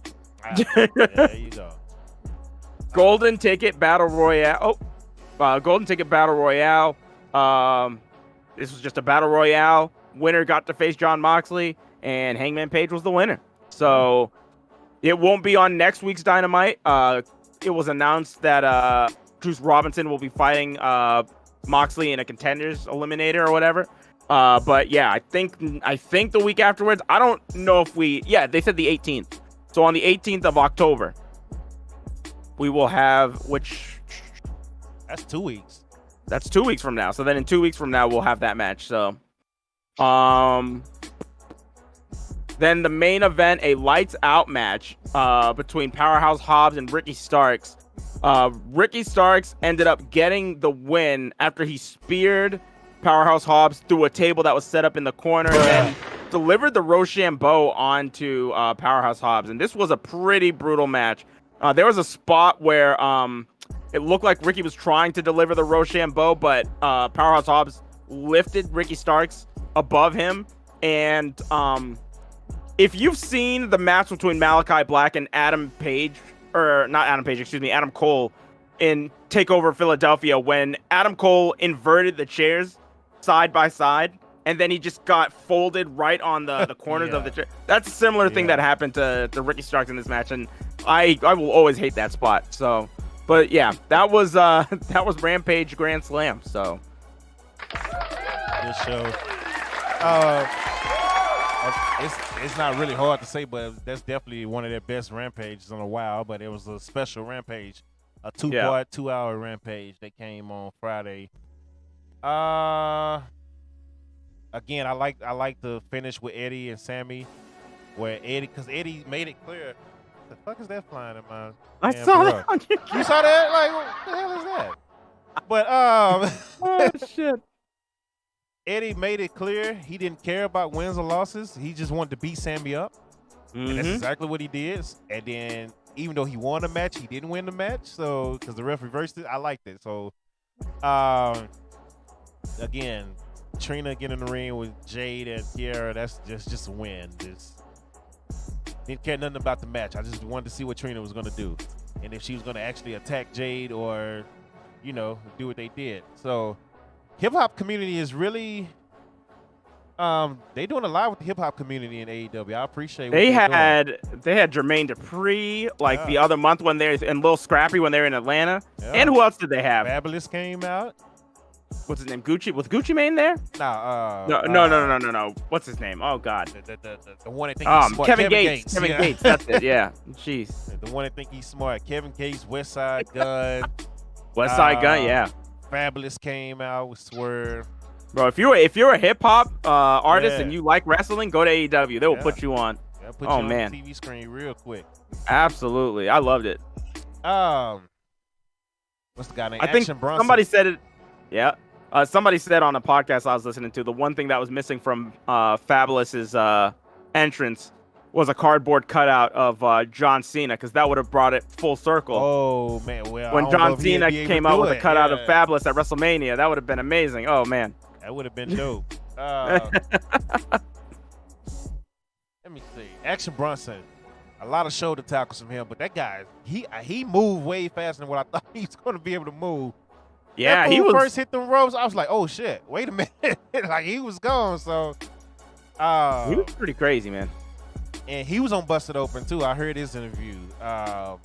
He was like, man, I'm ready. I'm just ready. Like, that's all he kept saying. They kept saying, are you nervous? Or I'm ready. Like, he was just fired up. He kept cussing, just like dropping so many F-bombs to the point where Dave even got uncomfortable. Like, damn, this is a lot of F-bombs this guy is dropping right now. Even though we on Satellite Radio and we can say this, and I cuss a lot. But, dude, if you go back, if you ever hear that interview that he did with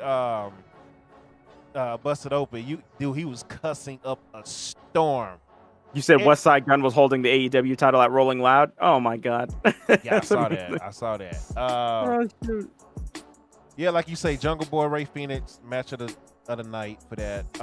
Everything else was just all right. It was what it was.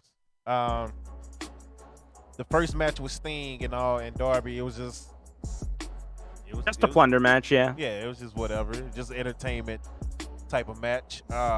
Darby busting his damn head open again, man, taking these crazy dives off stage with Brody King and hit his head on whatever that shit was on the table.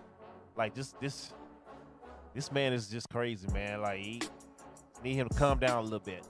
Have you heard rumors about Jeff Hardy coming back? Yes, I heard that. I heard he's coming back soon.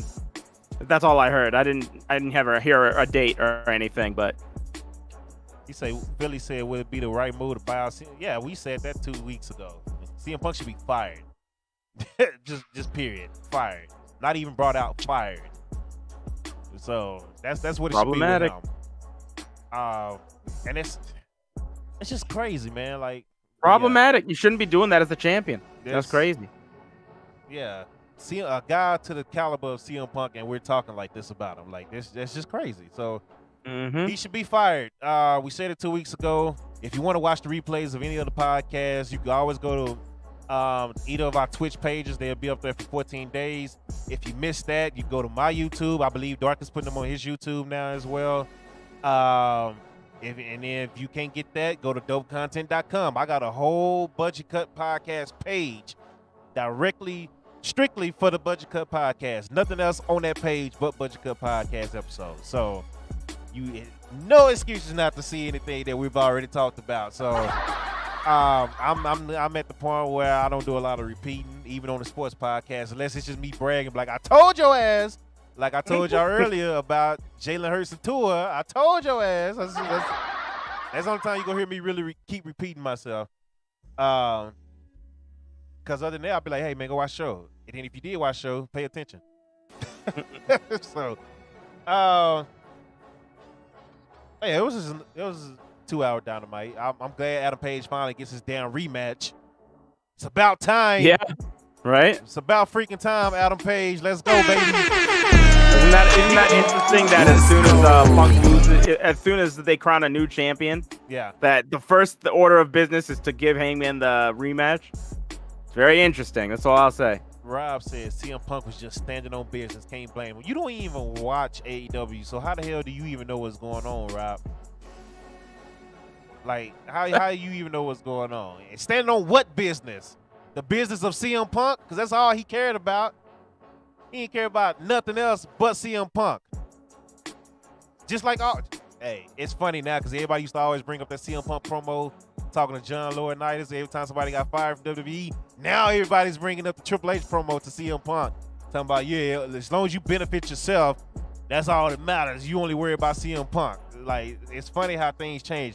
And it's funny how the crowd, AEW fans, all of a sudden turning on House of Black. Because they decide, yes. Oh. I've seen it on Facebook. I've seen it on Twitter. Like, wow, y'all hate House of Black now? King said Rob spit and fired the Elite. Wow. Bruh. Oh. You said King said that? Yeah. Oh, okay. His opinion carries no weight with me. Well, so. there you go. He's from Connecticut. See? Yeah. There you go. The Mean Street Posse, ladies and gentlemen. Yeah. But yeah, man, I've seen in the little wrestling groups on Facebook. They've been coming at them pretty hard. But that's another show. Dan says his wrestler of the week was. Did you see that Hikuleo? You know Hikuleo, right? You're familiar with him. Yeah. Did you see that he turned on Jay White? He turned his back on the Bullet Club to join Tama Tonga and Tangaloa. He's staying with them. No, I did not see that. Yeah, that just happened this morning, I think. So. Wow. Okay. Yeah. He's joined. So we got a new bloodline. There we go. Well, I call him the Tribe on my 2K Universe mode. So all right, the Tribe. The Tribe's connected in real life now. Yeah. Yeah, we got the Tribe going. So, you say aren't they related? I think so. King Lizard. I think so. Lizard. Yeah, they're all cousins. Yeah, I mean they just deep. They all of them just deep. Everybody's deep. If you're Samoan, half Samoan, Hawaiian, you're just deep. I was gonna say, I mean, Roman and all of them, they're related to each other. So, freaking that family be smashing and pushing out wrestling babies. That's what they do. Smash and push out wrestling babies. You wrestle, and then at some point you go to Hollywood. That's there you go. There you go. Yep. So, yeah. That's it. I ain't got nothing else for the week. Let's do our wrestler of the week. Well, do we have to do a wrestler of the week since we did our top 10 already, or you want to do show of the week? We can just skip wrestler of the week, I guess. Match and then show of the week, I guess. All right. If you want, we can do wrestler of the week. Nah, let's do wrestler of the week just for his acting alone. I'm gonna do Sami Zayn. I'll give that to Sammy too. Yes. Yeah, his that segment was. Yeah. You said everything that he did on Saturday, everything he did on Friday, and then like all the stuff even afterwards, and stuff on. Well, he wasn't on Raw, but he set up a Raw match. He got a SmackDown match, so he might be wrestler of the week again next week. Show of the week. We gotta be Dynamite, I guess. Yeah, I'm gonna give it to Grand Slam. I don't know which Grand Slam I'm giving it to. I'm probably gonna give it to Dynamite. Yeah, because Rampage was just the one match with Phoenix and Jungle Boy that I really like. So yeah, I'll give it to Dynamite. Yeah, it gotta be Dynamite. Like I say, NXT was good, but it was ruined for me because I accidentally read spoilers. Thinking I was going to see like a picture of a new arena or something, and it ended up being spoilers, so that was kind of ruined for me. The Denver Broncos got a safety. What the hell? Okay, that game is weird going on right now. Elijah, I feel like I've seen your name plenty of times. What you doing? Unfollowing me and following me back? What's going on? Appreciate the follow. I think my match of the week will probably be that tag team match, to be honest. Which one? On SmackDown? Oh, SmackDown? I think that's going to be my my match of the week. I really liked it. I feel like Elijah keeps unfollowing me and following me. If that's so, you know what that I'm is. gonna definitely check Elijah, because if that's so, I'm about to ban your ass. I'm tired of you dropping my numbers, cuz. Nah, I was just playing. But damn. Let me see. Match of the week. You said the tag match of Smack. That was fire.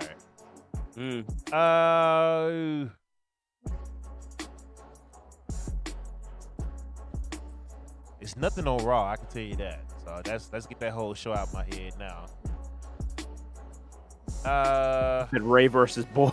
You say Ray versus Boy. Shoot. I guess that is the match of the week. Now I'm trying to think about Impact, because we didn't go over Impact. I ain't watch all of Impact though, so can't really. Yeah, I guess that is. Bait versus JD was good. Yeah, it was, but again, it was spoiled for me, so that took it away a lot for me. Like NXT had some very good matches this week, but I knew the outcomes. So how do I feel about Trina? I mean, we talked about that like 10 minutes ago. It's good to see her on TV, but weak ass slap. Don't have her do anything else physical again. Just have her stand up and hold Jay's hand and celebrate. She tried her best. Yeah. she tried her best. Hey, at least the slap was better than that right hand Logan Paul threw on Sami Zayn. So I give that to Trina on that one. Yeah, I guess the tag match got to be the match of the week from SmackDown as well. Liz agreed with the SmackDown tag match. So I really can't think of nothing else that like stood out. We had new champions, but those matches wasn't great. So yeah, Sami Zayn, Dynamite, and the SmackDown tag. Oh, I'm sorry, the unified tag titles on SmackDown.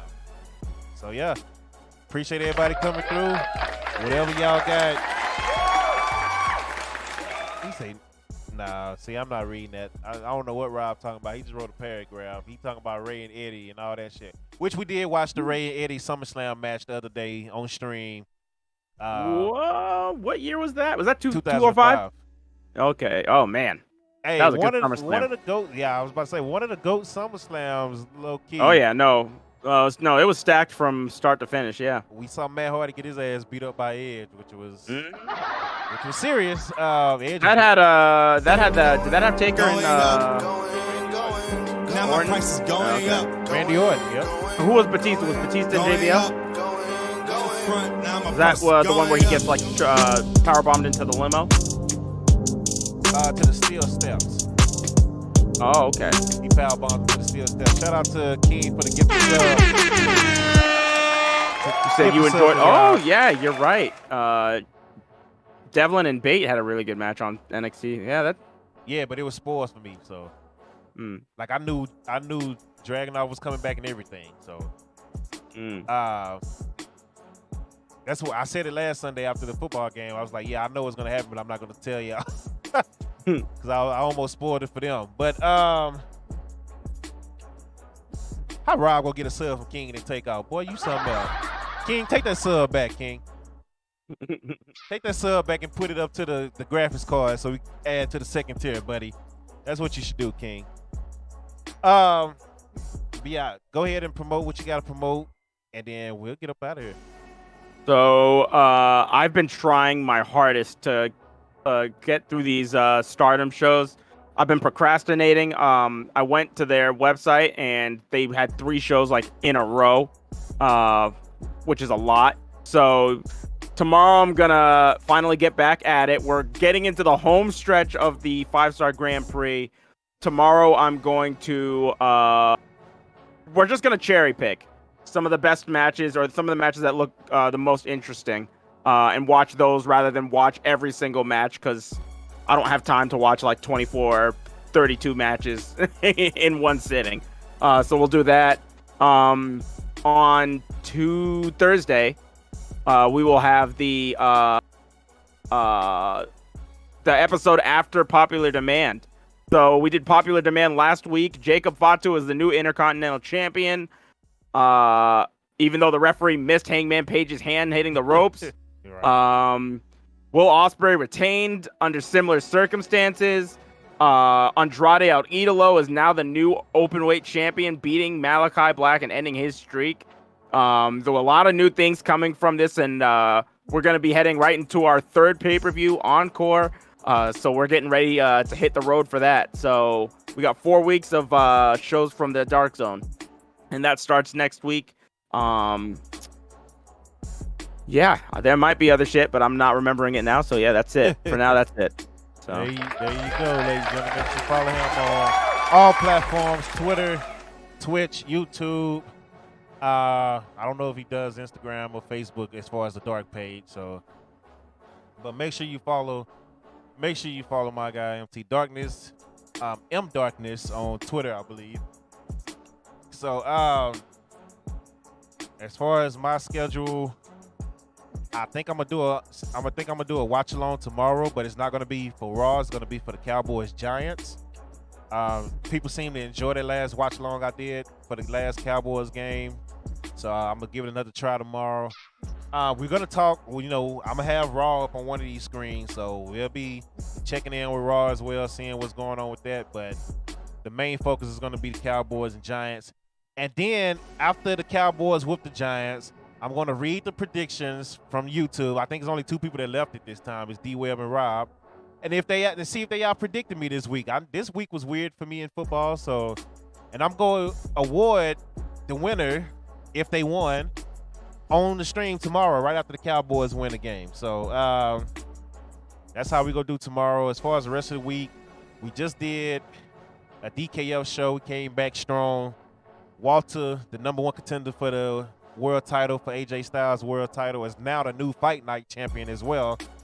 Imperium is on the roll. Walter hasn't lost a match in over 2 months in my federation, bro. He's running through it, and I'll put him up against everybody. I'll put him up against Triple H, Brock. I've thrown everybody at this guy. Right now, Walter has the Tropic City Rumble title, and it's basically a Money in the Bank situation, so he can cash in on anybody he wants. So yeah, Walter's kind of ridiculous in this game. I don't know what they were thinking making him as a character. Man, but Shinsuke Nakamura was the first guy to not only kick out of 1 top rope power bomb, he kicked out of 2 of them trying to hold on to that title, which is the first time anybody has ever kicked out of that move, and he did it twice. And he almost got Walter, but Walter is on another level right now, man. I don't know what's going on with this man, but can't nobody beat him. AJ Styles is in trouble. That's all I'm gonna say. His title is in trouble. Imperium is on the roll as well. They beat AJ and Finn to open up the show. Ronda Rousey got revenge on Naomi and Sasha Banks after Naomi took her world title, and Ronda teamed up with Shayna and took the tag titles away from Boston Glow. So now these 4 ladies it's changing titles, going at it right now. So yeah, it was a good show. We got to bring back the AEW show. I know they got a pay-per-view coming up pretty soon on the calendar, I believe. And then I know DKF got another pay-per-view coming up. So yeah, we got to get through this because I want to get to my WrestleManias of both promotions. I haven't really been on WWE that much. I've been on Madden and NBA. So, but I still want to get to my dope mania, as I call it. So, and I got to get to Forbidden Door where they go head to head. So. Those are the 2 pay-per-views I really want to do. We'll start back watching classic wrestling like I did earlier, like I did Friday, where we watched SummerSlam and the first Extreme Rules and all that. So be expecting that on the page. Trying to think anything else. Go to YouTube, man. Even if you watch this episode on Twitch, go to YouTube, hit the like button. The more y'all like the video, even if you don't watch it, the more y'all like the video, the more YouTube will push it out. So it's simple, man. Just like, leave. I'm giving y'all chances to win shit from me out of my pocket. I don't have a sponsor backing that's going to pay for merch for you guys or Amazon gift cards. Like, I'm doing that from my pocket. All you got to do is leave predictions for football on the sports podcast. And then like the fucking video. It's not hard. I'm giving y'all free merch, dope content merch that I'm making myself. Like, come on now. I'm going buying the shirts and the hoodies and taking time out to make them for y'all, and I can't even get y'all to hit the like button. So it is what it is. Shout out to the ones that do. Much love to y'all. Dark, you got anything else to say? Nah, I'm good. I think I got everything out of the way. All right, well. Also on Tuesday, I will be doing Dark and Earn Reacts, episode 2. We're just going to be watching random shit on YouTube and reacting to it. If you haven't seen the first episode, go watch that. Shit got crazy. There was people having sex with each other at work, and somebody was the dad, but you won't believe who it was. It wasn't the person that we thought it was. There was a situation where a stripper was having sex with the people that were coming in to her place of employment. And I swear to God, one looked like a homeless T.I., the other one looked like a broke-ass David Banner, and the third one, I don't even know who to compare this guy to. He was just on an island by himself. But it was fun. It was a fun time. Dope, we'll have to have you on for one of these because it was pretty ridiculous. Speaking of Aaron, I don't know why he come in my chat with this negativity, just randomly. I hope Dallas lose. Aaron, take your ass to dark chat. Get your ass out of here. You mad because y'all took that L today. Y'all took that L today, so get up out of here. Bruh. Oh, hell no! I ain't trying to hear that. Y'all always want to bring your negativity on to Dallas when we minding our business over here. You beat Aaron Rodgers and score more than 12 points at home. That's all I'm going to say. With your starting quarterback and your starting receiver and starting running back. No excuses for that. Yes, I did, King. I did see the pose off. I'm waiting for them to drop the whole show on Stardom World, and then I'll watch it. I don't know if I'll stream it, because some things that came out of it, like that Cosmic Angels match, I don't know if I can stream that on Twitch without it getting flagged. Oh, shit. King, oh shit! I forgot King, a Packer fan from Connecticut. Go Pack, go! Says King. You see what you do now? You got the Mean Street Posse in here. King and Lizard, the guys that put in on their tier 1 of the gift cards that you see up top to get us to tier 2. Let me know what y'all want me to stream, man. Y'all haven't told me anything yet, so if you got a specific pay-per-view match or whatever you want me to stream, as long as it ain't porn, ain't gonna get me banned. I'll stream it. Or if you got a YouTube episode or something that I either haven't watched before or we watched before, you want to go back to it, just let me know. He said we need one of them random streams again. So I don't know if you remember the Big Jai, the lesbian homie YouTube skits that we was doing. They have a whole new series now. They have a season 2 with. Yeah. So you'll see it on the screen. So we'll do that one then. So Lizard, that'll be your stream then. We'll watch that and then some more stuff like that. But whatever her name is, Persephone, whatever her name is. Yeah. She's playing at this time. They don't have a light-skinned Erica chick. She's been streaming on Twitch and she's been busy doing all. Light skin? Oh man. Whew, sheesh. It's a different lesbian homie this time, but she's there too. You've seen her in a couple of Big Jai things. She's monster. But yeah, until next time, y'all be safe, man, and we are out. We'll catch you next Sunday, if not anything else. Then we got Extreme Rules the week after that. So oh shit, here we go again. yeah. Which hopefully it's extreme like they say it is, man. I can't wait to War Games. This is what I'm waiting on. Survivor Series now. So they said it's not going to be SmackDown versus Raw either anymore. They're saying that it's going to be, better storylines, war games, all that stuff. So I'm kind of looking forward to it. So let's say this man here light skinned and lost it. You don't know. Yeah. You don't know. So, if you know, you know. Right. So until next time, go to YouTube, go to dopecontent.com. Everything will be up there. I am going to update the page and put the Amazon page. I am an Amazon affiliate.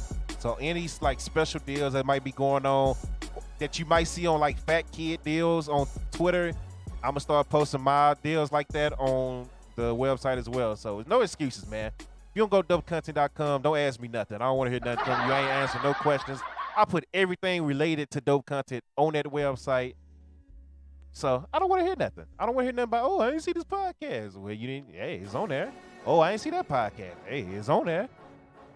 No excuse. You ain't even got to search YouTube because the latest ones are on the page. We even live right now on dopecontent.com. So, just saying.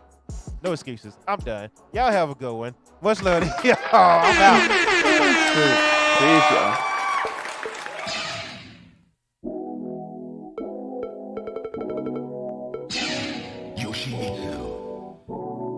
Round 1.